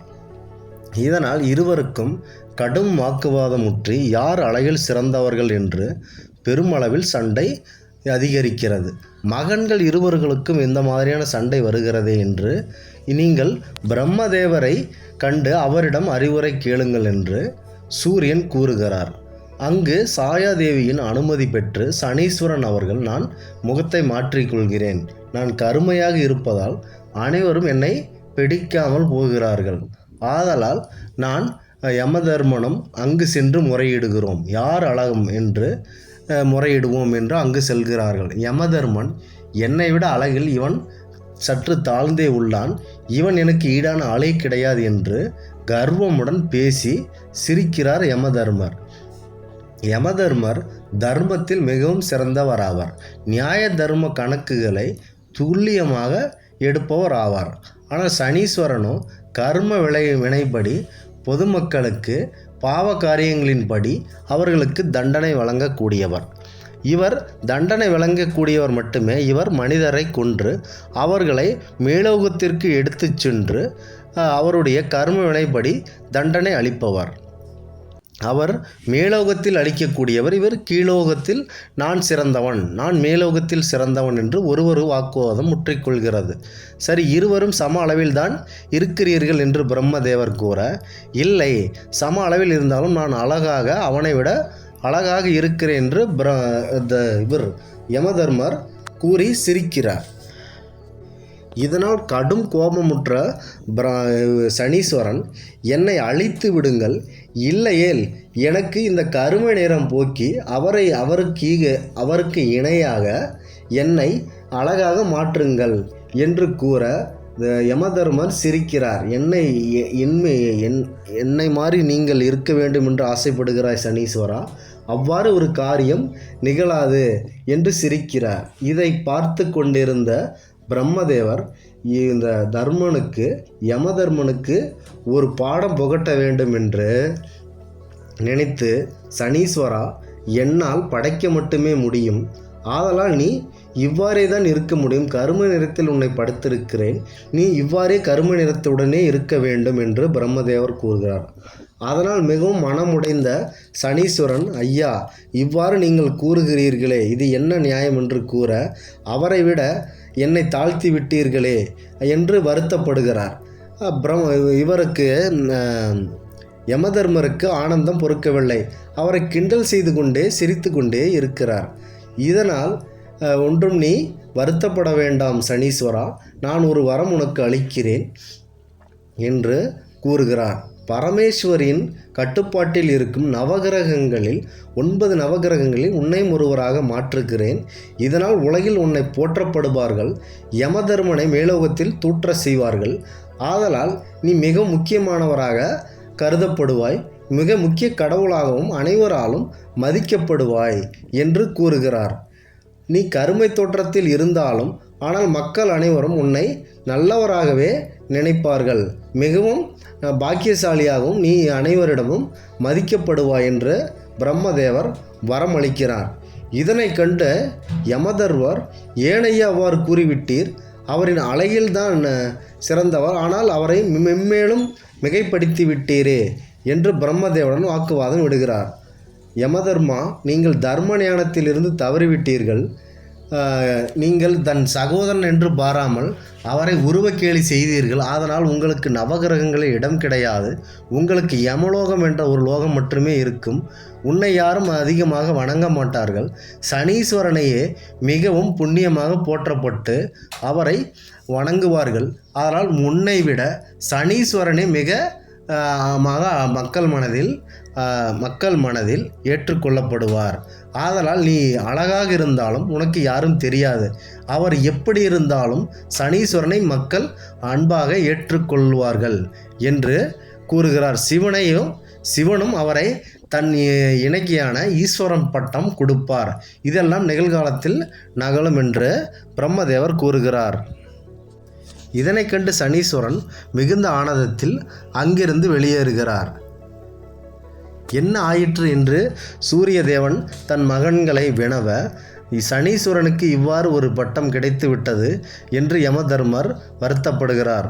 வருத்தம் கொள்ளாதே யமதர்மா, யாருக்கு என்ன கிடைக்கும் என்பது அந்த ஈசனின் திருவிளையாடல் ஆகும். ஆதலால் நீ வருத்தப்பட வேண்டாம் என்று கூறி மகனுக்கு ஆறுதல் கூறுகிறார். சூரிய தேவன் சனீஸ்வரனுக்கு அருகில் சென்று வாழ்த்துக்கள் தெரிவிக்கிறார். நீங்கள் ஒன்றும் எனக்கு உபசேகம் செய்ய வேண்டாம், நீங்கள் எது கூறினாலும் நான் ஏற்றுக்கொள்ள மாட்டேன் என்று தந்தையிடம் கோபித்து கொண்டு சனீஸ்வரன் செல்கிறார். தன் அம்மாவான சாயாதேவியுடன் இந்த நிகழ்வை பிரம்மதேவர் இவ்வாறு ஒரு வரத்தை தனக்கு அளித்ததாக கூறுகிறார். இதனால் பெரும் மகிழ்ச்சியுற்ற சாயாதேவி அவர்கள், சனீஸ்வரா, இன்றிலிருந்து நீ நியாயம் செய்பவர்களுக்கு அநியாயம் செய்யக்கூடாது. அநியாயம் செய்பவர்களை நீங்கள் தண்டித்து ஒரு தலைமை நீதிபதியாக செயல்பட வேண்டும் என்று சாயாதேவி கூறுகிறார். அந்த கட்டளை ஏற்று சனீஸ்வரன் அவர்கள் தீமை செய்வர்களை மிகவும் தண்டித்து வருகிறார். சனீஸ்வரனிடம் பயப்படாத கடவுள்களே கிடையாது. ஒரு சமயம் பெருமாள் அவர்கள் சனீஸ்வரன் தன் பெருமாள் பக்தனை பிடிப்பதாக சென்று கொண்டிருக்கிறார். அப்போது பெருமாள் சனீஸ்வரனிடம் போய் மன்றாடி கேட்கிறார், ஐயா, எனது பக்தனை விட்டுவிடுங்கள் சனீஸ்வரா என்று கேட்கிறார். அப்போது சனீஸ்வரன், ஐயா, யாராக இருந்தாலும் 7.5 ஆண்டு காலம் என் பலனை அனுபவித்து தான் ஆக வேண்டும். அது அன்னை பராசக்தி அவர்களின் விதியாகும். இல்லையென்றால் சக்தியின் கோபத்திற்கு நான் ஆளாக வேண்டும் என்று எனக்குரிய பணியை நான் முழு முதலாக செய்துவிட்டுத்தான் பிற்பாடு நான் செய்வேன் என்று அழுத்தமாக சனீஸ்வரன் கூறுகிறார். பெருமாள் 7.5 ஆண்டு பிடிக்க வேண்டாம் என்று கூறுகிறார். இல்லை, நான் 7 மாதமாக பிடித்து கொள்கிட்டமா என்கிறார். அப்போது 7 மாதம் வேண்டாம், என் பக்தன் மிகவும் பாவம் என்று பெருமாள் கதறுகிறார். 7.5 ஆண்டாவது 7.5 நாளாவது என்ற ஐயோ பாவம் என்று கூறுகிறார். 7.5 மணி நேரமாவது நான் பிடித்து கொள்ளட்டுமா என்கிறார். அப்போது பெருமாள் சம்மதம் தெரிவிக்கிறார்.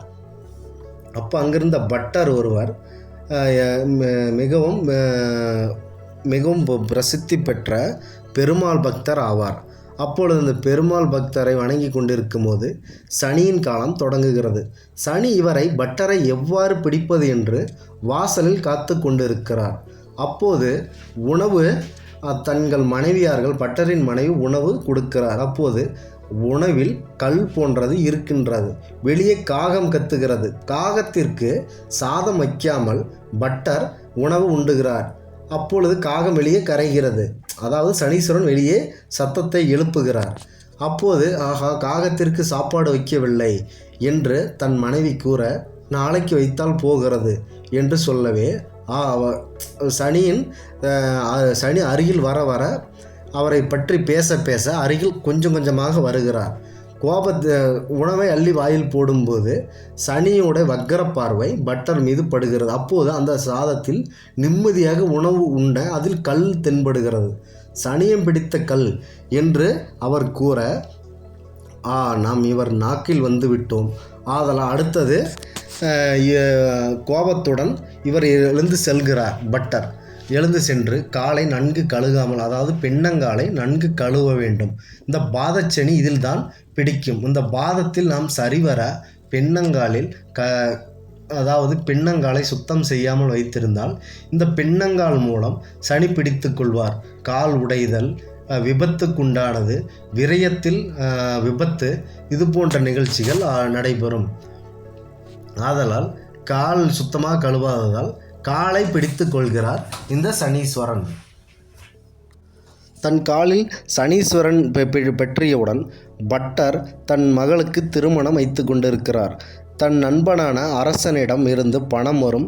அதில் இருந்து நாம் இந்த மகளை திருமணம் செய்து கொள்ளலாம் என்று நினைத்து கொண்டு மன்னனின் வரவை எதிர்பார்த்து காத்திருக்கிறார். அப்பொழுது சனியின் திருவிளையாடல் ஆரம்பிக்கிறது. அப்பொழுது பெருமாளுக்கு சாற்றிய நகைகள் அனைத்தும் களவாடு போகிறது. தலைமை நிர்வாகியாக பட்டர் விளங்குகிறார். இவர் தன் மகள் கல்யாணத்திற்கு வைத்திருந்த பணம் எதுவும் இவர் அரசர் கொண்டு வராததால் பெருமாள் நகையை திருடியதாக ஒரு வாக்கின் மூலம் சனி இவரை நோண்டுகிறார். அப்பொழுது பட்டர் நான் இவ்வாறு செய்யவில்லை என்று கூறி அழுகிறார். இவர் அரசர் நான் பணம் கொடுக்காததால் இவன் இவ்வாறு செய்துவிட்டான் என்று அழைத்து வந்து தண்டிக்கிறார். பிரம்படி, சவுக்கடி போன்ற அணைக்களாலும் துன்புறுத்தப்படுகிறார். இதை கண்ட பெருமாள், சனிதேவரே, நீங்கள் இவ்வாறு என் பக்தரை கொடுமைப்படுத்துகிறீர் என்றுகிறார்கள். இல்லை ஆண்டவா, 5 மணி நேரம் மட்டுமே ஆகிறது. இன்னும் 2 மணி நேரம் இவர் இந்த பலனை அனுபவித்து அதன் பிறகு இவர் தன் தப்பு எல்லாம் விலகி இவர் நல்லவர் என்று தெரியப்படுத்துவார் என்று கூறப்படுகிறது. அப்பொழுது இழந்த நகைகள் அனைத்தும் சாமியின் நோக்கில் வந்து விடுகிறது. அப்பொழுது சனி பகவான் மன்னரிடம், எம்முடைய திருவிளையாடல் இதுவே ஆகும். பட்டர் பெருமாளின் பரம பக்தர், அவரை ஒன்றும் செய்ய வேண்டாம், இந்த திருவிளையாடல் நாம் நடத்தினோம் என்று 7.5 ஆண்டு இவர் அனுபவிக்கக்கூடிய பலனை 7.5 மணி நேரம் பிடித்து பட்டரை சித்திரவதை செய்து அவர் தற்கொலைக்கு செல்லும் நிலை ஏற்படுத்தி விடுகிறார் இந்த சனீஸ்வரன். பிற்பு திருநள்ளாற்றில் சென்று மூழ்கி இறக்க நேருகிறார். அப்பொழுது 7.5 மணி நேரம் ஆகிவிட்டது, நீங்கள் இறக்க தேவையில்லை, இது எல்லாம் யாம் திருவிளையாடல் ஆகும் என்று சனிதேவன் பட்டரை விடுவித்து செல்கிறார். ஆதலால் நீங்கள் இதுவரை எனக்கு பட்டரே, நீங்கள் ஊனமுற்றோருக்கு உதவ வேண்டும், யாம் கால் ஊனமானதால் நீங்கள் ஊனமுற்றோருக்கு உதவ வேண்டும் மற்றும் நல்லவர்களுக்கு உதவி செய்ய வேண்டும், தீய செயல்களில் ஈடுபடக்கூடாது. இது எல்லாம் என்னுடைய உக்கிர பார்வையில் நீங்கள் நல்லது செய்தால் நல்ல வினையை உங்களுக்கு அளிப்பேன், தீயவை செய்தால் அதிக அளவில் உங்களுக்கு தீயவை செய்வேன் என்று கூறிவிட்டு அங்கிருந்து பெருமாள் உங்களுக்காக மன்றாடி வேண்டியதால் உங்களை 7.5 ஆண்டு பிடிப்பதாக இருந்த யாம் 7.5 மணி நேரம் மட்டுமே உங்களை பிடித்தோம் என்று கூறிவிட்டு பட்டரிடம் பெருமாள் பக்தனுக்காக வந்து வேண்டியதையும் கூறிவிட்டு அந்த நல்ல செயலையும் சனீஸ்வரன் கூறிவிட்டு பட்டரிடம், நீங்கள் சிறந்த பெருமாள் பக்தர் என்று பெருமாள் ஒத்துக்கொண்டு விட்டார், என்னிடம் என்று கதறியதால் உங்களை 7.5 மணி நேரம் பிடித்து விட்டு செல்கிறேன் என்று கூறிவிட்டு செல்கிறார். பட்டர் பெருமாளை மனதார வணங்கிவிட்டு சனிதேவன் கூறியவாறு அன்றிலிருந்து ஊனமுற்றோருக்கு ஏழை எளியோருக்கு வழங்கி வந்தார். சூரிய தேவன் தன் மகன் பிறந்துவிட்டான் என்று ஆசையாக ஓடோடி சனீஸ்வரனை பார்க்கிறார். பார்த்த உடனேயே சூரியனுக்கு தொழுநோய் படித்து விடுகிறது. சூரிய தேவனின் தொழுநோய் பற்றி கொள்கிறது. சூரியன் ஏன் நமக்கு இவ்வாறு நடைபெற்றது என்று ஈசனிடம் கேட்க, சனீஸ்வரனை யார் நேருக்கு நேர் பார்த்தாலும் அவருக்கு தீமை பற்றி கொள்ளும் குணம் உண்டு என்று சொல்ல சூரியனுக்கு மிகவும் கோபம் வருகிறது. நாம் உலகத்திற்கு காக்கக்கூடிய செடிகள், உயிரினங்கள் அனைத்திற்கும் நல்லவையே செய்கிறோம், ஆனால் இவன் இவ்வாறு செய்கிறான் என்று சூரிய தேவனும் ஒரு சமயம் வருத்தப்பட்டார். இந்திரன் அழகில் மிகவும் அழகாக இருப்பவர். இந்திரலோகத்தில் இருந்து ஒரு சமயம் பூலோகத்தை பார்க்கும்போது சித்தர் ஒருவரின் மனைவி மிகவும் அழகானவளாக இருக்கிறார். இவளை எப்படியாவது அடைய வேண்டும் என்ற கெட்ட எண்ணம் இந்திரனுக்கு தோன்றுகிறது. கெட்ட எண்ணம் ஏதாவது தோன்றினால் சனீஸ்வரனுக்கு உடனடியாக போய் சேர்ந்தவிடும். எவரோ ஒருவர் நம்மை நினைக்கிறார்கள். கெட்ட செயலை பற்றி நினைத்தாலே சனீஸ்வரனுக்கு அவரை பிடிக்க வேண்டும் என்ற ஆசை வந்துவிடும். ஆதலால் இந்திரனை பிடித்து கொண்டார். இது தெரியாமல் இந்திரதேவர் அந்த சித்தரின் மனைவியை அடைய அங்கு செல்கிறார். அந்த சித்தமுனிவர் தண்ணீருக்காக ஆற்றங்கரைக்கு செல்லும்போது அந்த முனிவர் போலவே இவர் இந்திரதேவன் தன் கணவர் போல அந்த மனைவி வீட்டில் சமைத்து கொண்டு இருக்கிறார்கள். அப்பொழுது இந்த முனிவர் போன்று இந்திரதேவன் தன் உருவத்தை மாற்றிக்கொண்டு உள்ளே சென்று அந்த மனைவியை அடைகிறார்கள்.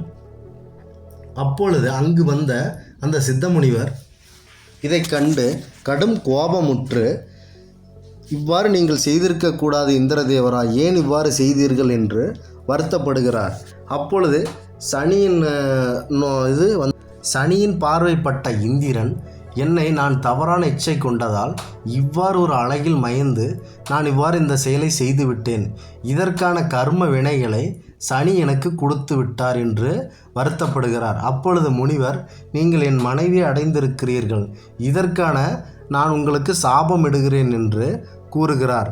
நீங்கள் அழகானவர் என்றாலும் நீங்கள் அழகில் குறைந்து கொண்டே போவீர்கள் என்று இந்த அமாவாசை நாள் ஒன்று தோன்றுகிறது.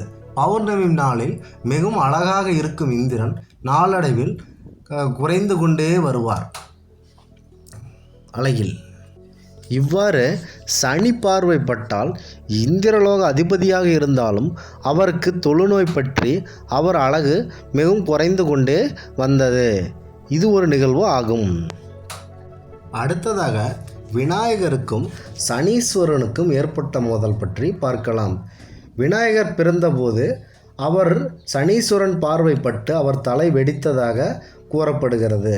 அப்பொழுது விநாயக பெருமானுக்கு யானைத்தலை வைத்து மிகவும் சக்தி வாய்ந்தவராக இவரை விநாயக பெருமானை ஈசன் மாற்றுகிறார். ஞான பழத்தையும் பெற்று தம்பியின் மிகவும் பாசத்தையும் இழக்கிறார். இதனால் சனீஸ்வரன் அவர்கள் முழு முதற் கடவுளாக விநாயகப் பெருமான் விளங்கி வருகிறார். அவரை நாம் ஒரு 7.5 ஆண்டு காலம் பிடித்து வைத்திருப்போம் என்று ஒரு ஆசைப்படுகிறார். அப்பொழுது அங்கு வந்து விநாயகப் பெருமானை, நான் உங்களை எனது கட்டுப்பாட்டில் வைத்திருக்க ஆசைப்படுகிறேன். ஈஸ்வரன், பார்வதி, பிரம்மா, விஷ்ணு ஆகிய அனைத்து கடவுள்களையும் பற்றிவிட்டேன். நீங்கள் ஒருவர்தான் பாக்கி. உங்களையும் நான் பிடித்தால் இந்த சனி உலகத்தில் அனைவரையும் பிடித்த என்ற நற்பெயர் எனக்கு கிடைக்கும். ஆகலால் ஈஸ்வரனையே பிடித்ததால் சனீஸ்வரன் என்ற பெயரை பெற்றிருக்கிறேன். உங்களை மட்டும் நான் இதுவரை பிடித்து வைத்திருக்கவில்லை என்று தன் ஆசையை சனீஸ்வரன் கூறுகிறார். அப்பொழுது விநாயகப் பெருமான், எனக்கு ஞாபக மறதி அதிகமாக உள்ளது, அதனால் நீங்கள் என் முதுகில் வந்து நாளை வருகிறேன் என்று எழுதிவிட்டு செல்லுங்கள் என்று கூற, சனீஸ்வரன் அவ்வாறே தவறாக ஆசையில் செய்து விடுகிறார். அப்பொழுது தினம் வரும்போது விநாயகப் பெருமான் முதுகை திருப்பியே காட்டி வருகிறார். இன்று போய் நாளை வா என்ற வார்த்தை வந்து வருகிறது. இதனால் விநாயகப் பெருமான் சனீஸ்வரனை இதுநாள் வரை சமாளித்து கொண்டு வருகிறார். ஆதலால் சனி பிடித்த ஒருவருக்கு திருமணமாவது என்பது நடவாத செயல். ஆதலால் சனீஸ்வரனை சமாளிப்பதே இவளது முழு வேதையாகவே அமைந்து வருகிறது. இது ஒரு மிக சிறந்த நிகழ்வாக ஒரு தரப்பினர் மக்கள் கூறி வருகிறார்கள். இது என்ன நிகழ்வு என்றால், சனீஸ்வரனாலுமே விநாயகரை பிடிக்க முடியவில்லை, சனியிடமிருந்து விநாயகராலும் தப்ப முடியவில்லை. இவர்கள் இருவரும் சம அளவில் இன்று வரை போரிட்டு வருவது அனைவருக்கும் தெரிந்த ஒன்று. அடுத்ததாக ஸ்ரீ விஷ்ணுவிற்கு சனீஸ்வரன் எவ்வாறு மரணத்தை தான் செய்த பாவத்தின் அடிப்படையில் வழங்கினார் என்பது பற்றி இந்த காணொளியில் பார்க்கலாம். விஷ்ணு ராமபிரான் அவதாரத்தில் அவதரிக்கிறார். சீதையை மீட்க ராவணனை கொல்லவும் இவர் சுக்ரீவனை நாடுகிறார். சுக்ரீவன் தன் அண்ணனிடமிருந்து தன் மனைவியும் நாட்டையும் காப்பாற்று கொடுங்கள், நான் உனக்கு உதவி செய்கிறேன் என்று கூற, வாலியை பற்றி பெரிதும் யோசிக்காமல் வாலியின் நேரெதில் நின்றால் அவரின் சக்தி அனைத்தும் வாலிக்கு பாதி வந்துவிடும். அதாவது எவர் ஒருவர் சக்தி நிறைந்தவர் நேரெதிரே தென்பட்டால் அந்த அனைத்து சக்தியில் பாதி அளவு வாலிக்கு வந்துவிடும் என்ற வார்த்தை அவர் பெற்றிருந்தார். அப்பொழுது ஸ்ரீராமர் சுக்ரீவரும் வாலியும் இருவரும் ஒரே மாதிரியாக இருக்கும் இரட்டை பிறவிகள் ஆவார். அதனால் சுக்ரீவனை மாலை அணிவித்து சென்று அனுப்பி வைத்தார் ஸ்ரீராமன். அப்பொழுது இருவரும் போரிட்டு கொண்டிருக்கும் போது மரத்தடியில் இருந்து வாலியை அம்புவிட்டு கொன்று விடுகிறார். அப்பொழுது வாலி ராமனை அழைத்து, ஏன் ராமா இவ்வாறு என்னை செய்தால் இது உனக்கு, இந்த அரசனுக்கு இவ்வாறு ஒரு நீங்கள் செய்தல் நியாயமா என்று கேட்க, தவறுதான். இதற்கு இந்த தண்டனை எனக்கு சனிதேவர் இந்த பாவங்களை எனக்கு அளிப்பார். அதை பற்றி நீங்கள் கவலைப்பட வேண்டாம். நீங்கள் தம்பி மனைவியான அவரையும் எடுத்துக்கொண்டீர்கள். தம்பியை மதிக்காது அவரை துன்புறுத்தி நாட்டை விட்டு துரத்தினீர்கள். அதனாலே தான் உங்களுக்கு இந்த சனி பகவான் இந்த மரண தண்டனையை வழங்கியிருக்கிறார்கள். அப்பொழுது வாலி கேட்கிறார், எனக்கும் என் தம்பிக்கும் தான் பிரச்சனை, நீ யார் என்னை அழிப்பதற்கு? இதற்கான பலனை நீங்கள் அனுபவித்தே ஆக வேண்டும் என்று சனிதேவனை வேண்டுகிறார். அப்பொழுது ராமபிரான் இதற்கு என்ன செய்ய வேண்டும் என்று சனியை கேட்க, ஐயா, இவரை நீங்கள் தெரியாமல் கொன்றுவிட்டீர்கள் ராமா. ஆதலால் நீங்கள் அடுத்த பிறவியில் இவர் கையாலே நீங்கள் மடிய வேண்டும் என்று சனி வக்ரப்பார்வையில் கூறுகிறார். அப்பொழுது அடுத்த பிறவியில் இவர் வாலி வேடனாக பிறக்கிறார். அங்கு ராமர் அங்கு வனத்தில் படுத்து உறங்கி கொண்டு இருக்கிறார். மகாவிஷ்ணு உறங்கி கொண்டு இருக்கிறார். அப்பொழுது ஒரு மான் உருவம் எடுத்த சனிதேவர் எடுத்து அந்த மானல்ல மயில் உருவம் எடுத்து அவர் மூஞ்சில் போய் கொத்துகிறார். கொத்தி ரத்தம் வருகிறது. அந்த வேடனின் முகத்தில் ரத்தம் வழிந்து விடுகிறது. அப்பொழுது கோபமுற்ற அந்த வேடன், அதாவது வேடன் அல்ல அவர், அடுத்து முன்பிறவியில் வாலியாக பிறந்தவர், இவரை மகாவிஷ்ணுவை கொல்வதற்காக அவதரித்த இந்த வேடன் அங்கு படுத்து உறங்கையிலே அந்த மயில் அவர் முகத்தில் கொத்தையிலே, அப்பொழுது அவர் ரத்தம் வருகையிலே அவரை அந்த மயிலை கொல்வதற்காக அம்பு விடுகிறார். அந்த அம்பானது ராமனின் பாதத்தை நோக்கி பாய்கிறது. பாதத்தை கிழித்து ஸ்ரீ மகாவிஷ்ணுவிற்கு எங்கு உயிர் இருக்கும் என்றால் பாதத்தில் தான் இருக்கும். ஆதலால் அந்த அம்பானது மயிலை நோக்கி செல்லுகையிலே மயில் தப்பி விடுகிறது. அப்பொழுது ஸ்ரீ ராமன் கால் பாதத்தில் போய் ஏறி விடுகிறது. அதாவது மகாவிஷ்ணுவின் காலில் ஏறி விடுகிறது. அப்பொழுது மகாவிஷ்ணு இறக்கிறார். ஐயா, தவறாக செய்துவிட்டேன் என்று அங்கு செல்கிறார் அந்த வேடன், அதாவது வாலி.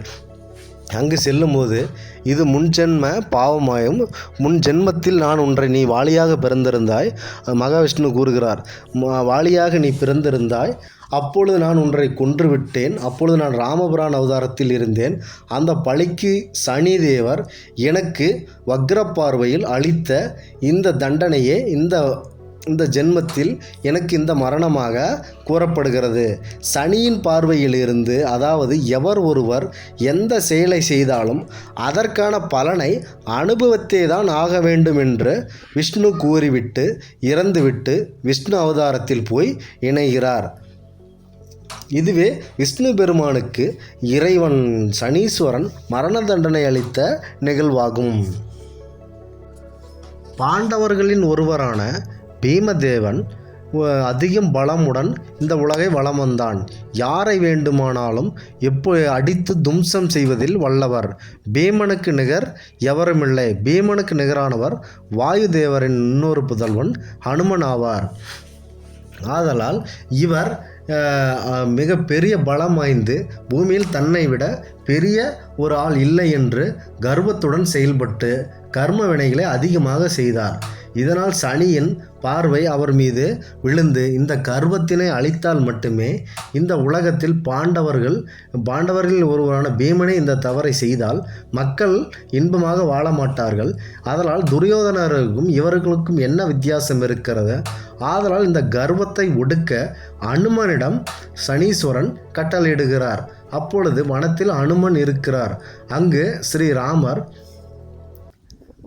கிருஷ்ணர் அவதாரத்தில் நீங்கள் சென்று மலைக்கு சென்று அங்கு ஒரு சக்தி இருப்பதாக சொல்லி அங்கு அனுமனின் ஆசையை பெற்று வாருங்கள் என்று கூற அங்கு பீமன் செல்கிறார். வழியில் ஒரு வயதான குரங்கு தோற்றத்தில் அனுமன் படுத்திருக்கிறார். இது பீமனுக்கு தெரியாது.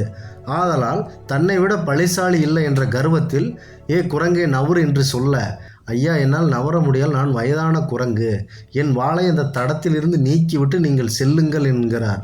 அப்பொழுது நான் ஒதுங்கி செல்வதா, நான் நீக்குவதா, நான் ஒரு பீமன், அகிலத்தில் என்னை மிஞ்ச யாரும் இல்லை என்று கர்வத்தில் ஓடிவிடு, இல்லை என்றால் இறந்து விடுவாய் என் கை கால் பட்டு என்று கூற, சரி வாளை எடுத்து வைத்து விட்டுத்தானே நான் போக சொல்லுகிறேன் என்கிறார். இந்த வாளை எடுக்கும்போது இந்த வாளை நசுங்கி உனக்கு ஏதேனும் ஆனால் எனக்கு எந்த இதுவும் என்னை கூறக்கூடாது என்று அந்த குரங்கிடம், அதாவது அனுமனிடம் சொல்லுகிறார் பீமன்.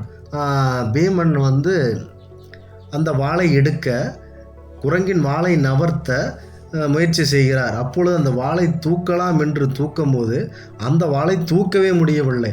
ஆதலால் அவரின் கர்வம் எளிதில் நீங்கியது. ஆதலால் சனியின் வக்ர பார்வைக்கு பீமனும் உள்ளானான்.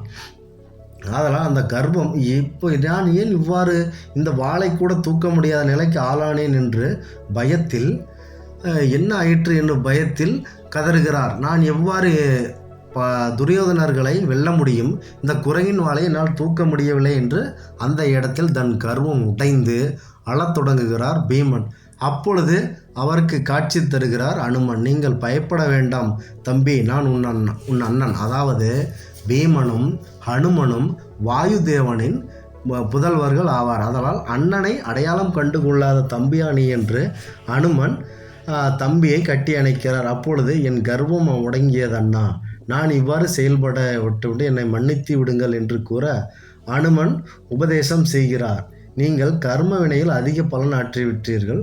ஆகையால் சனிதேவரின் இந்த வக்கிர பார்வையால் நீங்கள் சிக்கியதால் இந்த இதில் நீங்கள் பாதிக்கப்பட்டு விட்டீர்கள். சனிதேவர் ஒருவருக்கு பாதிப்புக்குள்ளாகி நல்ல தூய்மையான மனிதராக மாற்றுவதில் வல்லவர் என்று அனுமன் கூறி அவரை வழி அனுப்பி வைக்கிறார். சனி பகவான் என்றாலே மக்கள் அனைவருக்கும் பயம்தான். ஆனால் சனி கிரகத்தை பார்த்து யாரும் பயப்பட தேவையில்லை. நல்லது நினைத்து நல்ல செயல்களை செய்பவர்களுக்கு சனி எந்த ஒரு தீமை செயலையும் பாதிப்பையும் ஏற்படுத்துவதில்லை. அரசியலில் புகழ்பெற்று திகழ வேண்டும் என்றால் அவருக்கு சனி நல்லது உதவி செய்வார். அதே நேரம் சனி வியாதிகள் விபத்திற்கு காரகர். சனி சரியில்லாமல் இருந்தால் உறவில் கூட விரிசல் ஏற்படும், தொழிலில் நஷ்டம் ஏற்படும். சனி பிறவி ஜாதகத்தில் மோசமாக இருந்தால் பாதிப்புகள் அதிகமாகும். நிறைய தீமைகள் தந்து அவர்களை சாதனை புரிய வைப்பார் என்பது நடக்கும். கர்மக்காரகன், ஆயுள்காரகன் என அன்போடு அனைவராலும் அழைக்கப்படும் சனி பகவான் ஒருவரின் ஜாதக ரீதியில் சாதகமாக அமைந்துவிட்டால் தானாக உங்களுடைய பணிகள் சிறப்பாக நிறைவேறிவிடும் என்பதில் எந்த ஒரு ஐயப்பாடும் இல்லை. சிறப்பாக செய்து முன்னேற்றத்தை நாம் அடைந்து விடுவோம். ஒரு மனிதனின் ஜாதகத்தில் லக்னத்திற்கு 2ஆம் தலமான ஸ்தானத்தில் சந்திரன் சஞ்சாரம் இருந்து 8ஆம் ஸ்தானத்தில் சனி பகவான் இருந்து நடக்கக்கூடிய நபர்களுக்கு மீண்டும் மீண்டும் மரணத்தை எதிர்த்து வெற்றி வாகை திரும்பக்கூடிய நபராக இருப்பார்கள். அதேபோல 10ஆம் ஸ்தானம் சுக்கிரன், சனியின் 7ஆம் பார்வையான சுக்கிரன் 4ஆம் ஸ்தானம் சுக்கிரன் இருக்க அவருக்கு பாசம், வாகனம், சுகம் கிடைக்கும். சனி பகவானை ஒரு மந்தக கிரகம் என்று அழைக்கப்படுவார்கள். அவர் பிடித்துவிட்டால் மெதுவாக நடப்பார், மெதுவாகவே அந்த மக்களை விட்டு விலகுவார். சனி பகவானுக்கு பிடித்த நிறம் கருப்பு, அவருடைய வாகனம் காகம், பிடித்த சுவை துவர்ப்பு, பிடித்தது இரும்பு. இவர் கும்பராசிக்கு மகரம் அதிபதி மற்றும் மரணத்தின் கடவுள். இவர் உள்ளுணர்வுக்காக காரணியாக இருக்கிறார். இதனால் இவர் சனியின் ஆதிக்கம் உள்ளவர்கள் ஓய்வு பெறுகின்றனர். சனி பகவான் நிலை ஊழியர்கள், துப்புரவு பணியாளர்கள், தொழில் அடிமை, அதிகாரமற்ற வேலை, தரிசு நிலம், இரும்பு தொழில், இயந்திர தொழில் போன்றவற்றை இவர் குறிக்கிறார். இவரின் பாதிப்பானது நரம்பு மண்டலம் மற்றும் வலியில் கால்வலி மற்றும் முட்டி வலி, பாதம் என வலி பிரச்சனைகள் தருகிறார். இவரது நண்பர்கள் ராகு, கேது மற்றும் புதன். இவரது சுப அமைவால் ராகு மற்றும் புதனின் தோஷங்கள் நீக்குகிறார். சனி பகவான் ஜாதக நிலையில் சாதகமாக அமைந்துவிட்டால் அவருக்கு விரைவாக நல்ல அரசு வேலை கிடைத்துவிடும். அவர் தொடங்கிய தொழில்கள் அனைத்தும் தொழில் வியாபாரத்திலும் சிறிது உடல் உழைப்பே போட்டால் அவரது பெரிய லாபத்தை அடைந்து பெரிய பணக்காரர் ஆகிவிடுவார். இவர் தனது 3, 6, 10 மற்றும் 11 வீட்டில் சுப பலன்களை என்றுமே தந்து கொண்டிருப்பார். சனி பகவான் தான் இருக்கக்கூடிய இடத்திலிருந்து 2, 1, 5, 7, 8, 4, 12 ஆகிய வீடுகளுக்குள் கடுமையான சாதகமற்ற மற்றும் தீங்குகளை அதிகமாக விளைவிக்கக்கூடியவர். நாம் வணங்கும் சனீஸ்வர பகவான் ஒவ்வொரு தெய்வத்தின் காட்சி வடிவில் தோன்றும் போதும் அவர் கூடவும் இருக்கிறார். அந்த நேரத்தில் அப்படி நாம் எல்லோராலும் வணங்கக்கூடிய தெய்வமாக இருக்கக்கூடிய மணிகண்டன், அதாவது ஐயப்பன் சாமி அவர்கள் அவதாரத்திலும் சனீஸ்வரன் அவர்கள் கூடவும் இருக்கிறார். பொதுவாக 9 நவகிரகங்களில் முக்கியமாக கருதப்படுபவர் சனீஸ்வர பகவான். சபரிமலையில் வாழும் ஐயப்பனின் அருளை பெற்றவர். சபரிமலை ஐயப்பன் அவர்களிடம் அவர் ஒரு வேண்டுகோள்: இந்த வாரத்தின் கடைசி நாளாக வரும் சனிக்கிழமை பொதுவாக எனக்கு உகந்த நாளாக மாற்ற வேண்டும் என்று சனீஸ்வரன் கூறுகிறார். அப்படி அந்த நாளை உனக்கு ஏற்ற வரை நீ மாற்றிக்கொள்ள என்று சனீஸ்வரனுக்கு ஒரு ஐயப்பன் அவர்கள் உத்தரவிடுகிறார்கள். இன்றைக்கு வரைக்கும் சரி, அந்த சனிக்கிழமை சனீஸ்வரனுக்கு உகந்த நாளாகவே இன்றளவும் வணங்கப்பட்டு வருகிறது. மேலும் தர்மசாஸ்தா ஐயப்பன் அவர்கள் என்னுடைய சபரிமலை ஆலயத்திற்கு வரும் பக்தர்களை எந்த தொந்தரவும் எந்த பிரச்சனையும் மீதும் நீங்கள் செய்யக்கூடாது என்று சனீஸ்வரனிடமும் கேட்கிறார். நீங்கள் எனக்கு எப்படி சனிக்கிழமையில் ஒரு வாய்ப்பு அளித்தீர்களோ மக்கள் அனைவரும் என்னை சனிக்கிழமையில் உணர்ந்து வருகிறார்கள். அதுபோல எனக்கு இப்படி ஒரு வாய்ப்பு அளித்த உங்களுக்கு சரி, உங்களுடைய பக்தர்களுக்கும் சரி, அவர்கள் கருப்பு நிறை ஆடை அணிந்து சபரிமலை ஆலயத்திற்கு வருகின்றனர். வார சபரிமலை ஆலயத்திற்கு கருப்பு நிறை ஆடையை உடுத்தி வரும் பக்தர்களுக்கும், மேலும் சனிக்கிழமையில் நல்ல விரதம் இருந்து இந்த ஆலயத்திற்கு வரும் பக்தர்களுக்கு நான் எந்த வகையிலும் ஒரு பெரும் தொந்தரவு கொடுக்க மாட்டேன் என்று சனீஸ்வரன் ஐயப்பனுக்கு உறுதி அளிக்கிறார். மேலும் எந்த வகையிலும் எந்த கஷ்டத்தையும் கொடுக்க மாட்டேன். அவர்கள் எந்த சிரமமின்றி நல்ல மனதுடன் உங்கள் ஆலயத்திற்கு வந்து உங்களை தரிசித்து வழிபட வேண்டும் என்று நான் எந்த தடையும் இருக்க மாட்டேன் என்று சனீஸ்வரன் அவர்கள் ஐயப்பனிடம் கூறுகிறார். இதனால் ஐயப்பன் அவர்களும் சனீஸ்வரன் அவர்களுக்கு மனமார்ந்த நன்றிகளை கூறிய பின் அங்கிருந்து மறைந்தார் சனீஸ்வரன். இவர் நாம் சபரிமலை ஆலயத்திற்கு செல்லும்போது கருப்பு நிற ஆடையை உடுத்தி நாம் செல்லும்போது இந்த சனீஸ்வரன் பகவான் அந்த விரத நாட்களில் மட்டும் கருப்பு நிற ஆடையை உடுத்தி நாம் செல்லும்போது நமக்கு எந்த ஒரு தொந்தரவும் கொடுக்காமல் இன்றளவும் இந்த முறையை கடைபிடித்து வருகிறார். இதனால் தான் சபரிமலை செல்லும் பக்தர்கள் கருப்பு நிற ஆடை இவர்கள் உடுத்தி வர வேண்டும் என்று கூறுகிறார்கள். அதே மாதிரி தனிப்பட்ட முறையில் ஐயப்பன் அவர்கள் தன் பக்தர்களுக்கு கருப்பு நிற உளுந்து காவிரி நீரை ஆடையாக தேர்ந்தெடுத்து வேண்டும். இது எதற்காக உங்களை பயன்படுத்த வேண்டும் என்று நாம் கூறியதற்கு காரணம், பக்தர்களாக வரும் உங்களிடம் நான் ஏழை பணக்காரன் என்ற ஒரு பாகுபாடு இருக்கக்கூடாது என்றும், மேலும் இவ்வாறு கருப்பு காவி அல்லது ஆடைகள் அணிந்துவதன் மூலம் எந்த ஒரு ஆணவமும் உங்களுக்குள் இருந்துவிடக்கூடாது, அனைவரும் சமம், மேலும் நாளை அனைவரும் ஒரு சமூகத்துடன் நடந்து என்று ஒரு குறிக்கோளையும் இந்த உடைகள் உணர்த்துவதாகவும் சாஸ்தா அவர்கள் கூறுகிறார்கள். எனவே சபரிமலை செல்லும் நபர்கள் இந்த கருப்பு ஆடையானது சனீஸ்வரனுக்கு உகந்தது என்றும், இந்த நாளாவது எந்த ஒரு பிரச்சனையும் கொடுக்க மாட்டார் என்றும், காவி நிற உடையானது ஏழை பணக்கார என்ற பாகுபாடு இல்லாமல் செய்வதற்காக இறைவன் அவர்கள் கொடுத்த ஒரு வரமாக இன்றளவும் கடைபிடிக்கப்பட்டு வருகிறது. 9 நவகிரகங்களில் ஒரு தனி நபராக சனி பகவான் இருந்தாலும் அனைத்து கிரகங்களின் இயக்கத்தை விட சனியின் தொடக்கம், அதனால் ஒவ்வொரு ராசியிலும் ஏற்படுத்தும் தாக்கம் குறித்து சோதிட நிறுவனம் மூலம் சாமானியர்கள் வரை கருத்து தெரிவிக்கின்றனர். அதில் 7.5 சனி நடந்த எந்த விஷயங்களில் நாம் கவனமாக இருக்க வேண்டும், சனி கெடுப்பவர்வையில் இருந்து தப்பிக்க நாம் என்ன பரிகார முறைகளை செய்ய வேண்டும் என்று துறையில் அதிகம் ஆர்வம் காட்டி வருகிறோம். சனியின் அருளை நாம் பெறுவதற்கு நம்முடைய காகத்திற்கு எள் கலந்த உணவு வைத்து எள் எண்ணெயில் மகாதீபம் ஏற்றி வழிபட வேண்டும். ஆகியன எளிய பரிகாரங்களாக நாம் சொல்லப்படும் ஒரு முறையாகும்.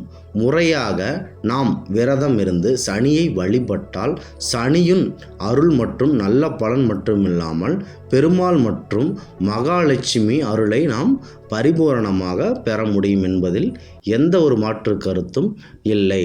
சனி பகவான் என்றாலே அனைவரும் ஒருவித மிகுந்த மற்றும் பயம் உண்டு. சனி பகவான் தீய பலன்களை அதிகமும் துன்பங்களை மட்டுமே தருவார் என்ற கருத்து மக்களிடையே நிலவி வருகிறது. ஆனால் ஒருவரின் பாவ புண்ணிய கணக்குகளின் படியில் அவர்களுக்கு பல விதமான மற்றும் துன்பங்களை அனுபவிப்புகளாக கொடுத்து இதன் மூலம் வாழ்க்கை பற்றி புரிதலையும் மற்றும் பிறவியின் எந்த ஒரு நோக்கத்தையும் புரிய வைத்து நல்ல குணங்களை வழங்கக்கூடியவர் சனீஸ்வரன் ஆவார். சனீஸ்வரனை போல் நம்மை கெடுப்பவர் யாரும் இல்லை, சனியை போல் நமக்கு கொடுப்பவர் யாரும் இல்லை. அந்த அளவிற்கு சோதனை கஷ்டங்களை எவ்வாறு கொடுக்கின்றாரோ அதே அளவிற்கு நமக்கு நல்ல மகிழ்ச்சியான நல்ல பலன்களையும் தரக்கூடியவர் தன்மை உடையவர் சனி பகவான் ஆவார். இத்தகைய சனி அருளை பெறுவதற்கு அவரது தீய பலன்களில் இருந்து தப்பிக்க நாம் என்ன செய்ய வேண்டும், அப்படி எப்படி விரதம் இருக்க வேண்டும் என கூறுகிறோம், கேளுங்கள். சனி பகவானின் முழு அருளை பெறுவதற்கு நாம் முதல் சனிக்கிழமைகளில் விரதத்தை நாம் மேற்கொள்ள வேண்டும். சனி பகவான் ஆட்சி செய்பவர் பெருமாள். சனிக்கிழமைகளில் விரதமிருந்து நாம் கண்ணபிரானை வழிபடுவதால் சனியின் நம்முடைய தீய தாக்கத்தில் இருந்து தப்பிக்க முடியும் என்று கூறுகிறோம். அதோடு சனி ஆயுள்காரகன் என்பதால் ஆயுள் பலம் ஆரோக்கியம் பெறுவதற்கு செல்வ வளம் பெறுவதற்கும் நினைத்தது நடந்து நிறைவேற சனி பகவானின் அருள் நமக்கு மிக மிக மிக அவசியமாகும். சனிக்கிழமையில் விரதம் இருக்க நாம் நினைக்குமானால் அதிகாலையில் எழுந்து குளித்துவிட்டு நன்றாக பூஜை செய்து விரதத்தை நாம் மேற்கொள்ள வேண்டும். காலை மற்றும் பகல் மதிய வேளை உணவுகளை தவிர்த்து பழம், தண்ணீர், பால் மட்டும் சாப்பிட விரதம் மேற்கொள்ள நாம் வேண்டும்.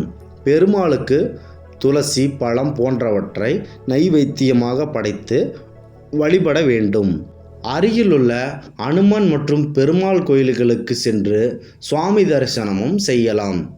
மாலையில் சனி பகவானுக்கு எண்ணெய் தீபம் ஏற்றி நாம் வழிபட வேண்டும். பிறகு இரவு வேளை மட்டும் எளிமையான அதாவது அமைதியான உணவை உட்கொண்டு விரதத்தை நாம் நிறைவு செய்து கொள்ளலாம். சனிக்கிழமைகளில் அசைவ அதாவது மாமிச உணவுகளை நாம் தவிர்க்க வேண்டும். சனிக்கிழமைகளில் கருப்பு வஸ்திரம், கருப்பு எள் கலந்த சாதம் சாத்தி வழிபட வேண்டும் இந்த சனீஸ்வரனை. பொதுவாக ஜாதகத்தில் அனைத்து கஷ்டங்களையும் சனிதான் காரணம் என்று நாம் அனைவரும் நினைத்து கொள்ளும் பழக்கம் உண்டு. ஆனால் உண்மையில் இந்த பலவித தீமைகளுக்கு காரணமாக உள்ளவர் சனி பகவான் ஆவார். பொதுவாக சனியின் ஆதிக்கம் பட்டவர்கள் பட்டறிவு மூலம் நல்லதொரு வாழ்க்கையில் சிறந்து உயர்ந்து அனுபவங்கள் மற்றும் உன்னதமாக பிறருக்கு யோசனை சொல்லும் திறமைசாலிகளாகவும் ஆவார். சர்வ சக்திகள் பெற்று நன்மை செய்பவர் சனீஸ்வரர் ஆவார். ஒரு உண்மையான கிரகம் மனிதனின் வாழ்க்கையில் பயனுள்ள இன்பம் மற்றும் துன்பம் அதாவது தருவதில் இவருக்கு நிகர் இவரே. உலகெங்கும் ஒளியை அள்ளி வீசும் சூரிய தேவனுக்கும் சுயசாயாதேவியின் மகன் மற்றும் யமன் அவர்களுடைய சகோதரன் ஆகும். பொதுவாக இந்த பாத சனி காலத்தில் நல்ல கெட்ட பாதகமான ஏற்படாமல் இருப்பதற்கு சனிதோறும் கோவிலுக்கு நிர்வாகம் சந்தித்து சென்று சனி பகவானுக்கு நெய் தீபங்கள் ஏற்றி எள் சாதம் செய்து நெய்வேத்தியமாக வழிபட வேண்டும். இந்த பாத சனி காலத்தில் சனீஸ்வரனுக்கு எவ்வாறு ஈஸ்வரம் பட்டம் அளித்தார் என்பது பற்றி பார்க்கலாம். சனி மேல்லோகத்தை நோக்கி வந்தார். இதை கண்ட அனைத்து தேவர்களும் அனைவரும் ஐயையோ, இந்த சனீஸ்வரன் நம்மை நோக்கி வந்து கொண்டிருக்கிறான், இன்று நம் கூட்டத்தில் யாரோ ஒருவரின் கதை முடிந்தது என்று பதறியபடி அனைவரும் பயந்து கொண்டு இந்த கைலாயத்தில் ஒரு சலசலப்பு ஏற்பட்டது. மேலும் மறைவிடங்களில் பதுங்கிவிடலாம், வேடங்கள் பூலோகம் பாதாள லோகம் சென்று ஒளிந்து கொள்ளலாம் என்று சனி தேவலோகத்தை கடந்து கொண்டு இருந்தார். இவ்வாறு பல இடங்களில் அவர்கள் பதுங்கியிருந்தாலும் இதனால் தேவர்கள் அனைவரும் மனம் நிம்மதியடைந்து அப்பாடா தப்பித்தோமடா என்று பெருமூச்சு விட்டனர். அதாவது தேவலோகம், பிரம்மலோகம், யமலோகம் இதனை அனைத்தையும் கடந்த சனிதேவரை பார்த்து அங்கு இருக்கும் தேவர்கள் அனைவரும் மகிழ்ச்சியில் நம்மை விட்டுவிட்டார் இந்த சனி பகவான் என்று ஆனந்தத்தில் கூத்தாடினர். அப்படி இருக்க இந்த சனி பகவான் ஏன் இந்த வழியை கடைந்து நேராக கைலாயத்திற்கு செல்வதை அந்த தேவர்கள் பார்த்தனர். ஐயோ, மகாதேவரை பிடிக்க சனி செல்கிறாரா என்ற வருத்தத்தில் அனைவரும் திகைத்து பார்த்தனர். கைலாயத்தை விரைவில் சனிதேவர் அடைந்தார். அங்கு சிவபெருமான் அமர்ந்து கொண்டிருந்தார் தியானத்தில். கண் விழித்து பார்த்தபோது சனி பகவான் முன் நின்றார். இதை பார்த்த சிவபெருமான் ஐயோ சனியே என்று பயந்து ஓடத் தொடங்கினார். இதை பார்த்து கொண்டிருந்த தேவர்கள், அசுரர்கள், பிரம்மா, விஷ்ணு அனைவரும் சிவபெருமானை பற்ற இந்த சனியானவர் இந்த செயலில் இவர் மிகவும் உண்மையாக உள்ளார், இவர் சிவபெருமானை பிடித்து விடுவாரா என்ற ஆவலில் அனைவரும் திகைத்து பார்த்தனர். அதற்கு விஷ்ணுவிடம் சென்று சிவபெருமான் தன்னை பிடிக்க சனீஸ்வரன் வந்து கொண்டிருக்கிறான், அவன் எவ்வாறு அவனிடமிருந்து தப்பிக்கிறதற்கான வழியை கேட்டறிந்தார். இதனை கேட்டறிவதற்குள் சனீஸ்வரன் அருகில் வந்து கொண்டே இருக்கிறார். இதனை கண்ட விஷ்ணுவும் தாங்கள் மறைவான இடத்திற்கு செல்லுங்கள், சனியின் பார்வை படாத இடம் எனக்கு தெரியும், அங்கு சென்றால் சனிதேவன் உங்களை பிடிக்க மாட்டான் என்று ஒரு அறிவுரை கூறுகிறார். ஆனால் இறைவா, நீங்கள் அவருக்கு எவரையும் பிடிக்கக்கூடிய சர்வ வல்லமை கொண்ட சக்தி அவருக்கு நீங்கள் கொடுத்திருக்கிறீர்கள் சனிதேவருக்கு, ஆதலால் அவருக்கு உங்களையும் பிடிக்கும் சக்தி இருக்கிறது என்று நினைவு கூறுகிறார் விஷ்ணு அவர்கள். அப்படி பேச்சுகையிலேயே சனி பகவான் ஈஸ்வரனையே பிடித்து விட்டார். இதனால் தேவர்களும் அசுரர்களும் மற்றும் மூலோக அனைவர்களுக்கும் தெரியப்படுத்தப்படுகிறது, சிவனையே பிடித்து விட்டார் என்ற செய்தி அனைவரிடத்திலும் தெரியப்படுகிறது. அதனால் தங்களின் பணியை பாராட்டி சிவபெருமான் அவர்கள், அதாவது சனீஸ்வரனின் பணியை பாராட்டி, நீங்கள் கடமை மாறாது இருப்பதால் இந்த உலகத்தில் அதிக பட்டமான என்னுடைய ஈஸ்வர பட்டத்தையே உங்களுக்கு வழங்குகிறேன். இன்றிலிருந்து உங்களை சனி என்று கூற மாட்டார்கள், சனீஸ்வரன் என்று தான் அனைவரும் கூறுவார்கள் என்று அவருக்கு ஒரு வரத்தை அளிக்கிறார் சிவபெருமான் அவர்கள்.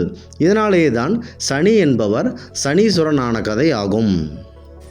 சனீஸ்வரனுக்கு மிக முக்கிய தலங்களாக திருநள்ளாறு சனீஸ்வரன் கோயில் மற்றும் குஞ்சனூர் ஸ்ரீ சனீஸ்வரன் கோவில் மற்றும் அருள்மிகு ஸ்ரீ சனீஸ்வரன் டெம்பிள், அருள்மிகு சனீஸ்வர பகவான் கோவில், லோகநாயக சனீஸ்வரன் கோவில், சனீஸ்வரன் திருக்கோவில் மற்றும் கேரளாவில் அமைந்துள்ள சனீஸ்வரன் கோயில். இது மிகவும் பிரசித்தி பெற்ற தலமாகும். இந்த கோயில்களில் ஏதேனும் ஒரு கோயில்களுக்கு சென்று தங்களுடைய சனியின் தாக்கத்தினை நீங்கள் குறைத்து கொள்ள வேண்டும். அங்கு இருக்கும் கோயிலில் உள்ள வழிமுறைகள், அதாவது பரிகார முறைகளை மனதார சனி பகவானை வேண்டி நீங்கள் மேற்கொள்ள வேண்டும். சனியின் தாக்கம் குறைந்து வரும் என்பது எந்த ஒரு மாற்று கருத்தும் இல்லை. சனீஸ்வரன் என்றாலே நமக்கு சற்றென்று நினைவுக்கு வருவது திருநள்ளாறு கோவில் ஆகும்.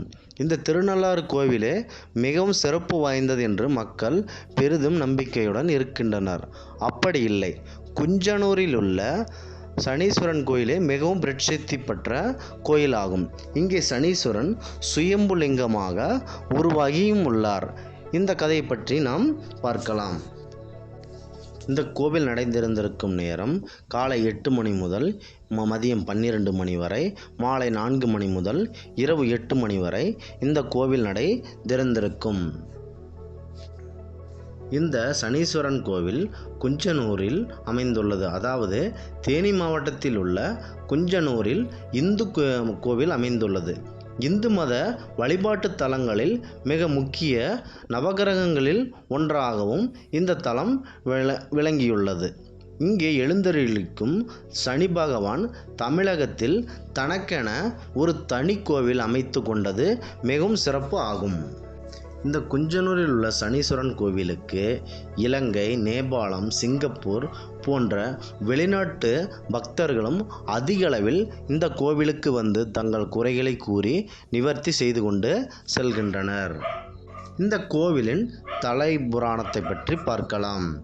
இந்த குஞ்சனூரில் பகுதியை சேர்ந்த தினகரன் எனும் மன்னன் ஒருவன் தனக்கு குழந்தை இல்லாமல் தவித்து வந்தார். அவர் மிகுந்த மனவேதனையுடன் இறைவனை நோக்கி தினமும் பூஜை செய்து வந்தார். அப்பொழுது தனக்கு ஒரு குழந்தை வேண்டும் என்று அவர் பூஜை அனுதினமும் செய்து வந்ததால் அப்பொழுது ஒரு அசரீரி தோன்றி தனக்கு ஒரு மகன் வருவான் என்று கூறினார். மேலும் அதாவது ஒரு பிராமண குழந்தை ஒன்று உங்கள் வீட்டிற்கு வரும். அந்த குழந்தையை நீங்கள் நன்றாக வளர்க்க வேண்டும். அதற்கு பிறகு உங்களுக்கு ஒரு குழந்தை பிறக்கும் என்று அந்த அசரீரியாக இறைவன் கூறினார். அவ்வாறு சில மாதங்கள் கழித்து அவ்வாறு ஒரு பிராமண சிறுவன் தன் வீட்டிற்கு வந்தான். அந்த பிராமண சிறுவனை மன்னனும் ஏற்றுக்கொண்டு அந்த சிறுவனுக்கு சந்திரவதனன் என்று பெயர் சூட்டி வளர்த்தார். அதற்கு பிறகு தன் மகாராணிக்கு அவர்கள் இருவர்களுக்கும் ஒரு குழந்தை, அழகாக ஆண் குழந்தை பிறந்தது. அந்த குழந்தைக்கு அரசனும் அரசியும் சாதகன் என்ற பெயரை வைத்தது. 2 குழந்தைகளையும் ஒரே மாதிரியாக அந்த அரசனும் அரசியும் தன் தத்துப்பிள்ளை என்று சந்திரவதனை எந்த ஒரு கொடுமையும் செய்யாமல் இறைவன் அடைத்த முதலாவது மகனாகவே வளர்த்தனர். அவர்கள் பெற்றெடுத்த சாதகன் என்ற குழந்தையும் நன்றாக வளர்த்து வந்தனர். இருவரும் வயதில் பெரியவர்கள் ஆகினர். அப்போது சந்திரவதனன் மட்டும் மிக அறிவில் சிறந்து அதிக அளவில் சக்திகளை பெற்றான். இவ்வாறு அறிவு திறமை கொண்ட சந்திரவதனனின் பெருமையை கண்டு அந்த அரசன் அவருக்கு முடிசூட்ட வேண்டும் என்று வளர்ப்பு மகன் என்று கூட பார்க்காமல் தன் மகனை தள்ளி வைத்துவிட்டு அறிவு முன்னிலையில் சந்திரவதனனை அரசனாக்கினார்.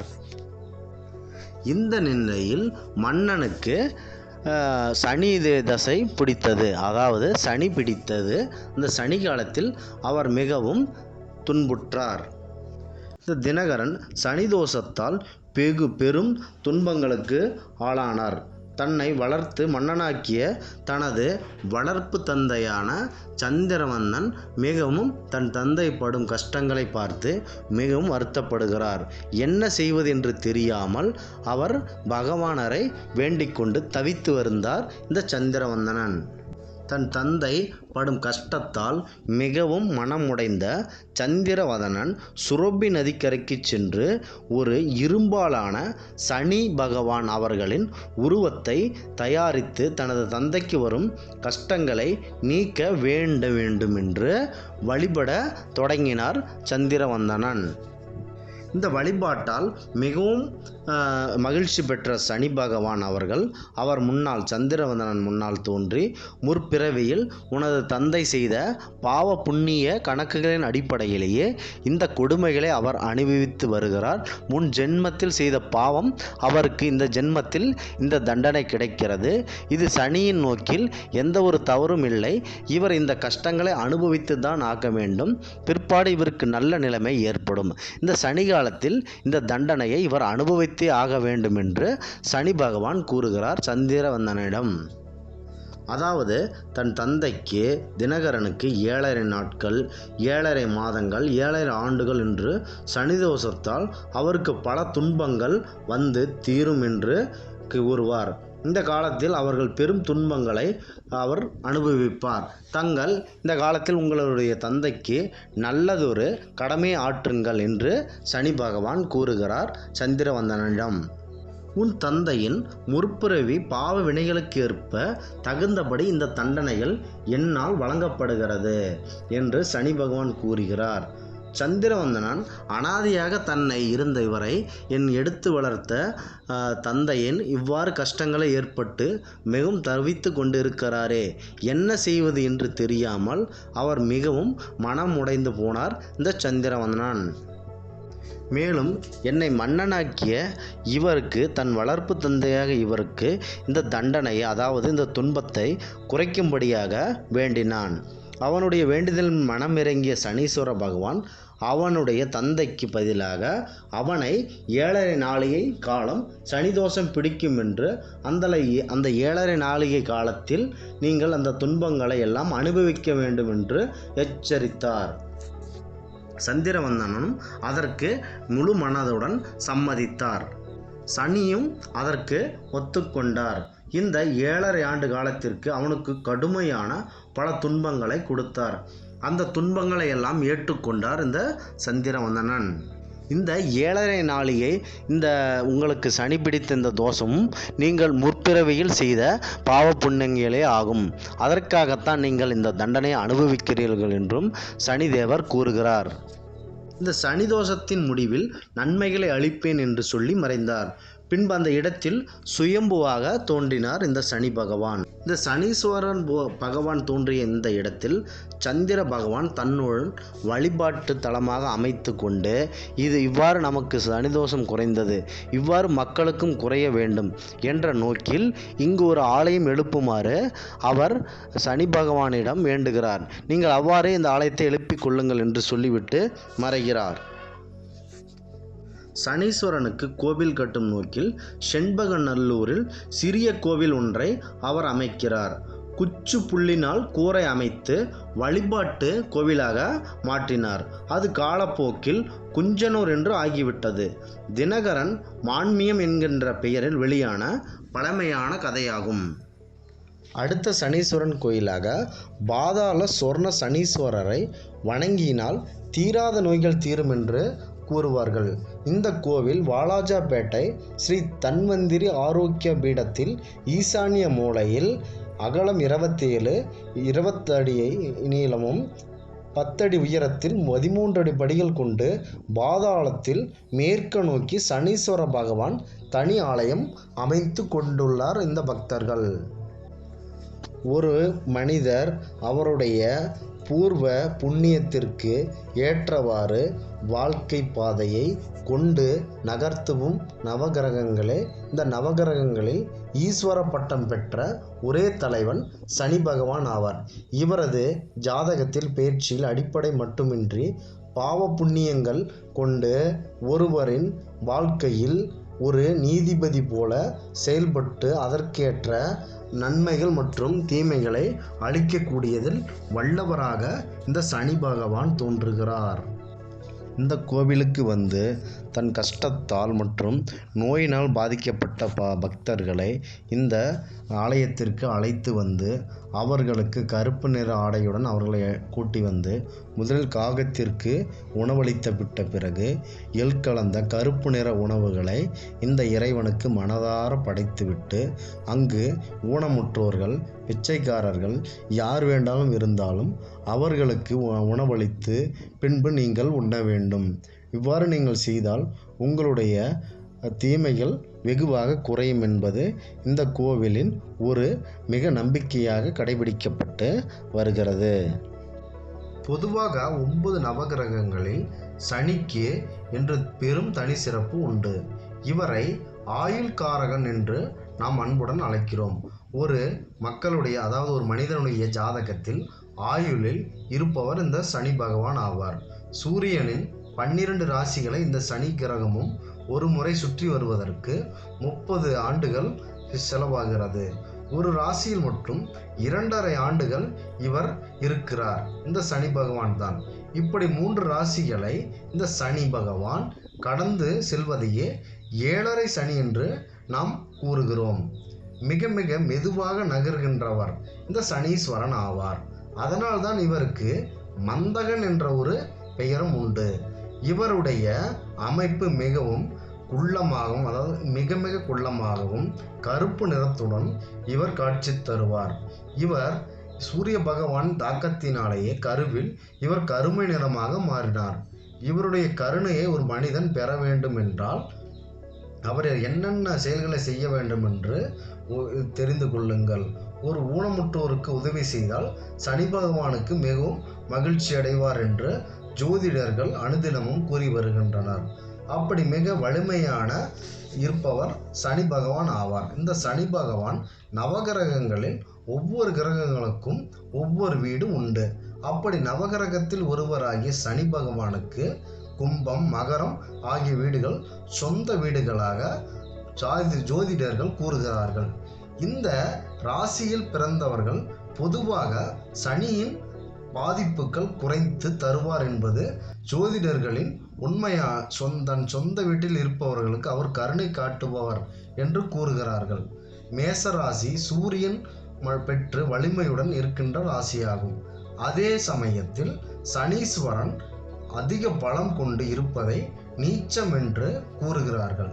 சனீஸ்வரர் உச்சம் பெற்று மிகுந்த பலத்தோடு காணப்படுகின்ற ராசி துலாம் ராசி எனப்படும். அங்கே சூரியன் வலுவிழந்து காணப்படுகிறார். சூரியனுடைய மகனான சனி கருதப்பட்டாலும் அவர்கள் இருவருமே பகையும் அதிக மோதல்களும் ஏற்பட்டு கொண்ட கிரகங்களாக கூறப்படுகிறார்கள். பிறந்த லக்னத்திற்கு 4ஆம் இடத்திற்கு சனி பகவான் வரும்போது அதை கண்ட சனி என்றும், 8ஆம் இடத்தில் வரும்போது அதை அஷ்டமத்து சனி என்றும் நம் ஜோதிடர்கள் கூறுவார்கள். 8ஆம் ஆயுள், அதாவது ஆயுள் ஸ்தானம் என்பதால் அங்கே சனி சஞ்சாரம் செய்து பல கொடுமையாக இருக்குமோ என்று அறிய கூடியது இந்த மனிதர்களுடைய மனம். ஆனால் இந்த சனீஸ்வரன் பகவான் பற்றி நாம் எப்பொழுதும் பயப்பட தேவையில்லை. ஏனெனில் சனீஸ்வரன் மிகவும் கருணையானவர் என்று அனைவருக்கும் தெரியுமா? பார்க்கலாம். வாழ்வில் நமக்கு வேண்டும் என்று சொல்லக்கூடிய செல்வங்களை எல்லாம் நமக்கு வாரி வாரி அள்ளி கொடுக்குபவர் சனிதான். அவர் கெடுதல்கள் மட்டுமே ஒரு மனிதருக்கு தருபவர் அல்ல. ஆனால் நம்முடைய முன்னோர்கள் ஒரு வார்த்தையிலேயே அழகாக கூறுவார், சனி கொடுத்தால் எவர் தடுப்பார் என்று உயர்ந்த சொல்லை சோழவள நாட்டிலேயே மயிலாடுதுறை அற்புதமான திருத்தலம் ஆகும். இந்த மயிலாடுதுறையிலிருந்து திருவாரூர் செல்லும் பொதுவழிச்சாலையில் மேற்கே 3 கிலோமீட்டர் தொலைவிலும் அமையப்பட்டிருக்கிறது திருமேயச்சூர் என்ற அற்புதமான திருத்தலம் ஆகும். இங்கே செல்வதற்கு நிறைய வசதிகள் உண்டு. சூரிய பகவான் சிவபெருமானை வேண்டி தனக்கு யமதர்மனையும் சனீஸ்வரனையும் மைந்தர்களாக பெற்ற இந்த திருத்தலம் ஆகும். யமதர்மனும் சனீஸ்வரனும் சகோதரர்கள் ஆவார். இந்த 2 சகோதரர்களும் ஒரே இடத்தில் அமைந்த இடம் திருமேச்சூர் என்கிற திருத்தலம் ஆகும். இங்கே அகஸ்தீஸ்வரர் ஆனந்தவழி ஆலயத்தில் யமதர்மனுக்கும் சனி பகவானுக்கும் தனித்தனியே சன்னதிகள் உண்டு. 7.5 நாட்டு சனி, அஷ்டமத்து சனியால் பாதிக்கப்பட்டவர்கள் இந்த சனி பகவானை அவர் உடன்பிறப்பான யமதர்மனையும் சேர்ந்து வணங்க ஒரு நல்ல வாய்ப்பு இந்த கோவிலுக்கு சென்றால் நமக்கு கிடைக்கும். அதாவது உயிரை நீக்கக்கூடிய யமனும் அது நமக்கு கர்ம வினைகளை அளிக்கும் சனியும் 2 பேரும் ஒரே இடத்தில் இருப்பதால் இந்த கோயில் மிகவும் சிறப்பு பெற்ற கோயிலாக கருதப்படுகிறது. இங்கே சனி பகவான் 2 கரங்களுடன் தன்னுடைய வாகனமாக காகத்துடன் காட்சி தருகிறார். அவருடைய தாக்கங்களை குறைக்கக்கூடியவராக பைரவர் எதிர்த்து நிற்கிறார் இந்த ஆலயத்தில். மேலும் யமதர்மனும் இந்த தென் திசையில் யம வாகனத்துடன் அற்புதமாக காட்சியளிக்கிறார். மேலும் யமதர்மன் வலது கையில் தண்டம் ஏந்தியும் இடது கையில் பாசக்கயிறை எடுத்தும் தரிசனம் தருகிறார். தமிழகத்தில் வேறு எந்த கோயில்களிலும் யமதர்மனை நாம் வழிபட முடியாது.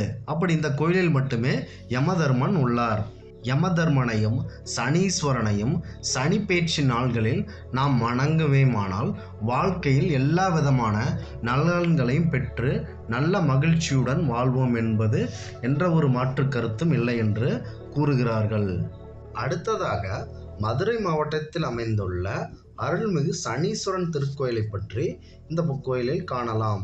மூலவராக சனீஸ்வரன் பகவான் உள்ளார். தல விருட்சமாக மகாலிங்க மரம் உள்ளது. இந்த சோழவந்தான் ஊரில் உள்ளது. மாவட்டம் மதுரையில் அமைந்துள்ளது. இந்த கோவிலின் திருவிழாக்கள் சனி பெயர்ச்சியில் மிகவும் சிறப்பாக கொண்டாடப்பட்டு வருகிறது. இது தவிர சனிக்கிழமையில் இங்கு பல கோடிக்கணக்கான பக்தர்கள் வழிபாடு செய்கின்றனர். இந்த கோவிலின் தல சிறப்பு, இங்கு சனீஸ்வரன் பகவான் சுயம்புவாக எழுந்தருளி மக்களுக்கு அருள்பாலித்து வருகிறார். நடை திறந்திருக்கும் நேரம், இந்த கோவிலில் நடை திறந்திருக்கும் நேரம் காலை 6 மணி முதல் 10 மணி வரை, மாலை 5 மணி முதல் இரவு 8 மணி வரை இந்த கோவில் நடை திறந்திருக்கும். இந்த சனீஸ்வர பகவானுக்கு அமைந்துள்ள தனி கோவில்களில் இதுவும் ஒரு மிகவும் பிரசித்தி பெற்ற தலமாக இங்கு விளங்குகிறது. மதுரை மாவட்டத்தில் இங்கே சனீஸ்வர பகவான் மாவிள மரத்தடியில் சுயம்புவாக சனீஸ்வரன் தோன்றியதால் இதே தல விருட்சமாக கருதப்படுகிறது. இந்த விருட்சகக்காரர்கள் பரிகார சேத்திரமாக இது மிகவும் விளங்கு வருகிறது. சுயம்பு சனீஸ்வரரை வணங்கியதால் குழந்தை பாக்கியம் கிடைக்கும். மற்றும் குடும்பத்தை விட்டு பிரிந்தவர்கள், 7.5 சனியால் பாதிக்கப்பட்டவர்கள், அஷ்டமத்து சனியால் பாதிக்கப்பட்டவர்கள், பூமியில் செல்வத்தை அதிக அளவில் இழந்தவர்கள் இந்த இழந்ததை அனைத்தும் பெறுவார்கள் என்று இந்த கோவில் பெற்று தரும் என்பது என்ற ஒரு மாற்று கருத்தும் கிடையாது. சனிக்கிழமைகளில் நெய்யல், விளக்கேற்றுதல், எல் சாதம், அன்னதானம் வழங்குதல் ஆகியவற்றை சனி தோஷம் நீங்கி மக்கள் மிகவும் பயன்பெற இந்த கோவில் மிகவும் ஒரு பிரசித்தி பெற்ற கோயிலாகும். எனவே வாய்ப்பு கிடைத்தால் இந்த சனீஸ்வரன் கோவிலுக்கு வந்து நீங்கள் மிகவும் எல் சாதம், ஊனமுற்றோருக்கு நீங்கள் நல்ல உதவி செய்து உங்கள் சனியின் தாக்கத்தை குறைத்து கொள்ள இது ஒரு சிறப்பு வாய்ப்பாக உங்களுக்கு அமையும் என்பது எந்த ஒரு மாற்று கருத்தும் கிடையாது. நம் வாழ்க்கையில் பொதுவாக மகனுக்கும் தந்தைக்கும் ஒற்றுமை இருக்கும். ஆனால் சனியும் சூரியனும் ஜென்ம பகைவர்களாக இருப்பார்கள். ஒவ்வொரு ராசியிலும் 2.5 வருடம் தாக்கம் தங்கும் கிரகம் சனி ஆவார். இவர் ராசியில் ஒரு முறை சுற்றி வர 30 வருடங்கள் ஆகிறது. எந்த மக்களுக்கும் பாகுபாடு இல்லாத நீதிமான் என்று சனீஸ்வரனை சொல்லலாம். ஒருவருக்கு கர்ம வினைப்படி புண்ணியங்களை பலனிற்கேற்ப தீமைகளை வழங்குவது சனிக்கு நிகர் சனியே ஆவார். சர்வ முட்டாளை கூட ஒரு மிகப்பெரிய அறிவாளியாக மாற்றுவார். அதே நேரம் பதவியில் அமைத்து விடுவார். அதே நேரத்தில் மிகவும் புத்திசாலியாக பெரிய ராஜதந்திரியாக கூட விளங்குவரை தெருவில் தூக்கி எறிந்து விடுவார். பணக்காரன், படித்தவன், ஏழை, படிக்காதவன், பதவியில் இருப்பவன், இல்லாதவன் என்ற வித்தியாசம் எதுவுமே இந்த சனி பகவானுக்கு கிடையாது. பொதுவாக சனி பெயர்ச்சி என்றாலே இந்த காரைக்கால் மாவட்டத்தில் உள்ள திருநள்ளாறு தர்பணேஸ்வரர் ஆலயத்திற்கு இந்த இந்தியா முழுவதும் வந்து லட்சக்கணக்கான பக்தர்கள் இங்கு நீராடி, நலதீர்த்தத்தில் நீராடி சனி பகவானை தரிசித்து செல்கின்றனர். சனியை தரிசித்து பரிகாரம் செய்து திருநள்ளாறு இன்னும் சில ஆலயங்களுக்கு சென்று வரலாம் என்று கூறுகிறார்கள். அவரவர் ஊருக்கு அருகில் உள்ள சனீஸ்வரன் ஆலயங்களுக்கு சென்று வரலாம் என்று எங்குள்ளது என்று தெரிந்து கொள்ளலாம். அதாவது வட திருநள்ளாறு பற்றி தான் இந்த நின்று காணலாம். சென்னை பல்லாவரத்தில் உள்ள பொலிச்சூரில் உள்ள அகதீஸ்வரர் ஆலயம், சென்னையில் உள்ள நவகிரக கோயில்களில் சனி பகவான் அம்சத்துக்குரிய கோவிலாக விளங்குகிறது. அகஸ்தியர் பல வருடங்கள் பூஜித்த லிங்கம் இந்த தலத்தில் உள்ளது. இந்த லிங்கம் சுயம்பு லிங்கமானது. அகத்தியருக்கு மணக்கோலத்தை சிவபெருமான் இந்த கோவிலில்தான் காண்பித்தார். சனி பகவான் இந்த கோவிலில் சிவபெருமானை வழிபட்டார். எனவே சனி பகவானை இந்த கோவிலில் வழிபட சனி பகவானால் நன்மை உண்டாகும் என்பது நமக்கு தெரிய வேண்டும். சனி பகவான் ஒரு தீர்த்தம் அமைந்து இருந்தார். அது சனி தீர்த்தம் என்று கூறப்படுகிறது. இங்கு அமர்ந்துள்ள சனி மங்கள சனீஸ்வரர் என்று அன்போடு அழைக்கப்படுகிறார். இந்த தலத்தை வட திருநள்ளாறு என்று கூறுகிறார்கள். திருநள்ளாறுக்கு சென்று பரிகாரம் செய்ய முடியாதவர்கள் இந்த சனீஸ்வரனுக்கு பரிகாரங்களை செய்யலாம். அடுத்ததாக திருநெல்லிக்காவாகும். இந்த திருநெல்லிக்காய் கோவிலை பற்றி நம் காணொளியில் பதிவிட்டுள்ளோம். இதை பார்த்து நீங்கள் தெரிந்து கொள்ளுங்கள். இந்த திருநெல்லிக்காய் திருத்தலம் திருப்பூண்டியில் திருவாரூர் செல்லும் பாதையில் நால்ரோடு என்னும் சந்திப்பில் அமைந்துள்ளது. இங்கு ஈசனை சனி பகவான் வழிபட்டு வரங்கள் பல பெற்றதாக சனி பகவான் ஏற்படும் தோஷங்கள் இந்த ஈசனால் விலகும் என்பது இந்த கோவிலுடைய சிறப்பாகும். அடுத்ததாக ஈரோடு கொடுமுடியில் சனீஸ்வரன் கோவில் அமைந்துள்ளது. ஈரோட்டிலிருந்து 39 கிலோமீட்டர் தூரத்தில் கொடுமுடி மகுடேஸ்வரர் ஆலயம் அமைந்துள்ளது. சனி பகவானுக்கு தனி சன்னதி கொண்ட அருள்கிறார். இந்த 2 தலங்களில் சனி பரிகாரம் செய்து கொள்ளலாம். சனி பகவானின் அருள் நமக்கு விரைவில் கிடைக்கும். சனி பகவான் கோவிலாக சென்னை ஆதம்பாக்கம் ஈபி காலனியில் உள்ளது நாகை முத்து மாரியம்மன் கோவில். இங்கு சனி பகவான் ஸ்வர்ண மங்கள சனி என்ற திருமந்திரத்துடன் மங்களங்களை வாரி வழங்குகிறார். அடுத்ததாக திருக்கோடிக்காவல் தலத்தில் பாலசனி பகவான் என்று அருள்கிறார். கும்பகோணத்தில் அருகிலுள்ள சூரியன் கோவிலிருந்து 6 கிலோமீட்டர் தூரத்தில் இந்த திருத்தலம் அமைந்துள்ளது. சனி பகவான் குழந்தை வடிவில் தரிசனத்தை அள்ளித் தருகிறார். இவ்வாறு சொல்லிக்கொண்டே போகலாம். சனி பகவானுக்கு ஏராளமான கோவில்கள் உண்டு. சனீஸ்வரனை பொங்கு சனியாக மாற்றிய திருக்கொள்ளிக்காடு பற்றி பார்க்கலாம். சூரியனுக்கு வரம் தந்து அக்னீஸ்வரன் கோவில் திருக்கொள்ளிக்காடு என்னும் இந்த கோவில் அமைந்துள்ளது. சனீஸ்வரன் அதிக தவம் இருந்து வழிபட்டதால் பொங்கு சனீஸ்வரர் என்ற பெயர் பெற்ற இந்த கோவில் ஆகும். பொங்கு சனியை நினைத்து எல் தீபம் ஏற்றி வழிபடுங்கள். பொதுவாக வெப்பத்தீயை யாராலும் தாங்கிக் கொள்ள முடியாது. சூரியனார் மனைவி உஷா சூரியனின் உஷ்ண உக்கிரத்தை தாங்கிக் கொள்ள முடியவில்லை. அவருடைய நெருங்க முடியாமல் கருகி போனார். நிழலாக உள்ள சாயாதேவியும் சூரியனுக்கு திருமணம் செய்து வைத்தார். சாயாதேவியாலும் சூரியனுடைய சக்தியை தாங்க முடியவில்லை. இதனால் சூரியன் நொந்து போய் என்ன செய்வது என்று தெரியாமல் திருக்கொள்ளிக்காடு என்ற கோவிலுக்கு வந்து சிவபெருமானை நினைத்து அதிக தவம் புரிந்தார். சூரிய பகவானின் தவத்தில் மகிழ்ந்த ஈசன் சூரியனுக்கு ஒரு வரம் கொடுத்தார். அதன்படி சூரியருக்கும் உஷாதேவிக்கும் யமதர்மன் என்ற குழந்தை பிறந்தது. சூரியனுக்கும் சாயா தம்பதிக்கும் சனீஸ்வரன் பிறந்தார். மகனாக அவதரித்தார் என்று புராணம் கூறுகிறது. நவகிரகங்கள் அதுவாகுது 9 நவகிரகங்களில் இடம் பிடித்தார் சனீஸ்வரன். ஆனாலும் அவருக்கு ஒரு மிகப்பெரிய வருத்தம் இருந்து கொண்டே இருந்தது. தன்னை பார்த்து எல்லோரும் நடுங்கி போறார்களே என்று பயந்து கொண்டிருந்தார். இந்த தந்தை காட்டிய வழியாக திருக்கொள்ளிக்காடு திருத்தலத்திற்கு வந்தார். கடும் தவம் சிவனை நோக்கி பூஜை செய்தார். இதனால் சிவனருள் பெற்று பொங்கு சனியாக மாறியதாக இந்த திருக்கொள்ளிக்காடு திருத்தலம் போற்றப்படுகிறது. வெக்கத்தகைப்பு கொண்ட சூரியனை வணங்கி வரும் திருத்தலம் என்பதால் சிவனாருக்கும் அக்னீஸ்வரன் எனும் திருநாமம் அமைந்ததாக கூறுவார்கள். அக்னி பிளம்பன சனீஸ்வரருக்கு காட்சி தந்து அருளியதால் இந்த பெயர் வந்ததாகவும் தலபுராணம் தெரிவிக்கிறது. இந்த திருக்கொள்ளிக்காடிற்கு இன்னொரு சிறப்பு உண்டு. சனிக்கு அருகில் தனி சன்னதியில் கோவில் கொண்டிருக்கிறார் ஸ்ரீ மகாலட்சுமி தேவி அவர்கள். எனவே திருக்கொள்ளிக்காட்டில் பொங்கு சனியும் மகாலட்சுமியும் மனதார வேண்டிக் கொண்டால் மங்கள காரியங்கள் விரைவில் நடைபெறும். ஐஸ்வர்ய கடாசம் மகாலட்சுமி கடாசம் பெருந்து தோஷங்கள் அனைத்தும் விலகிவிடும்.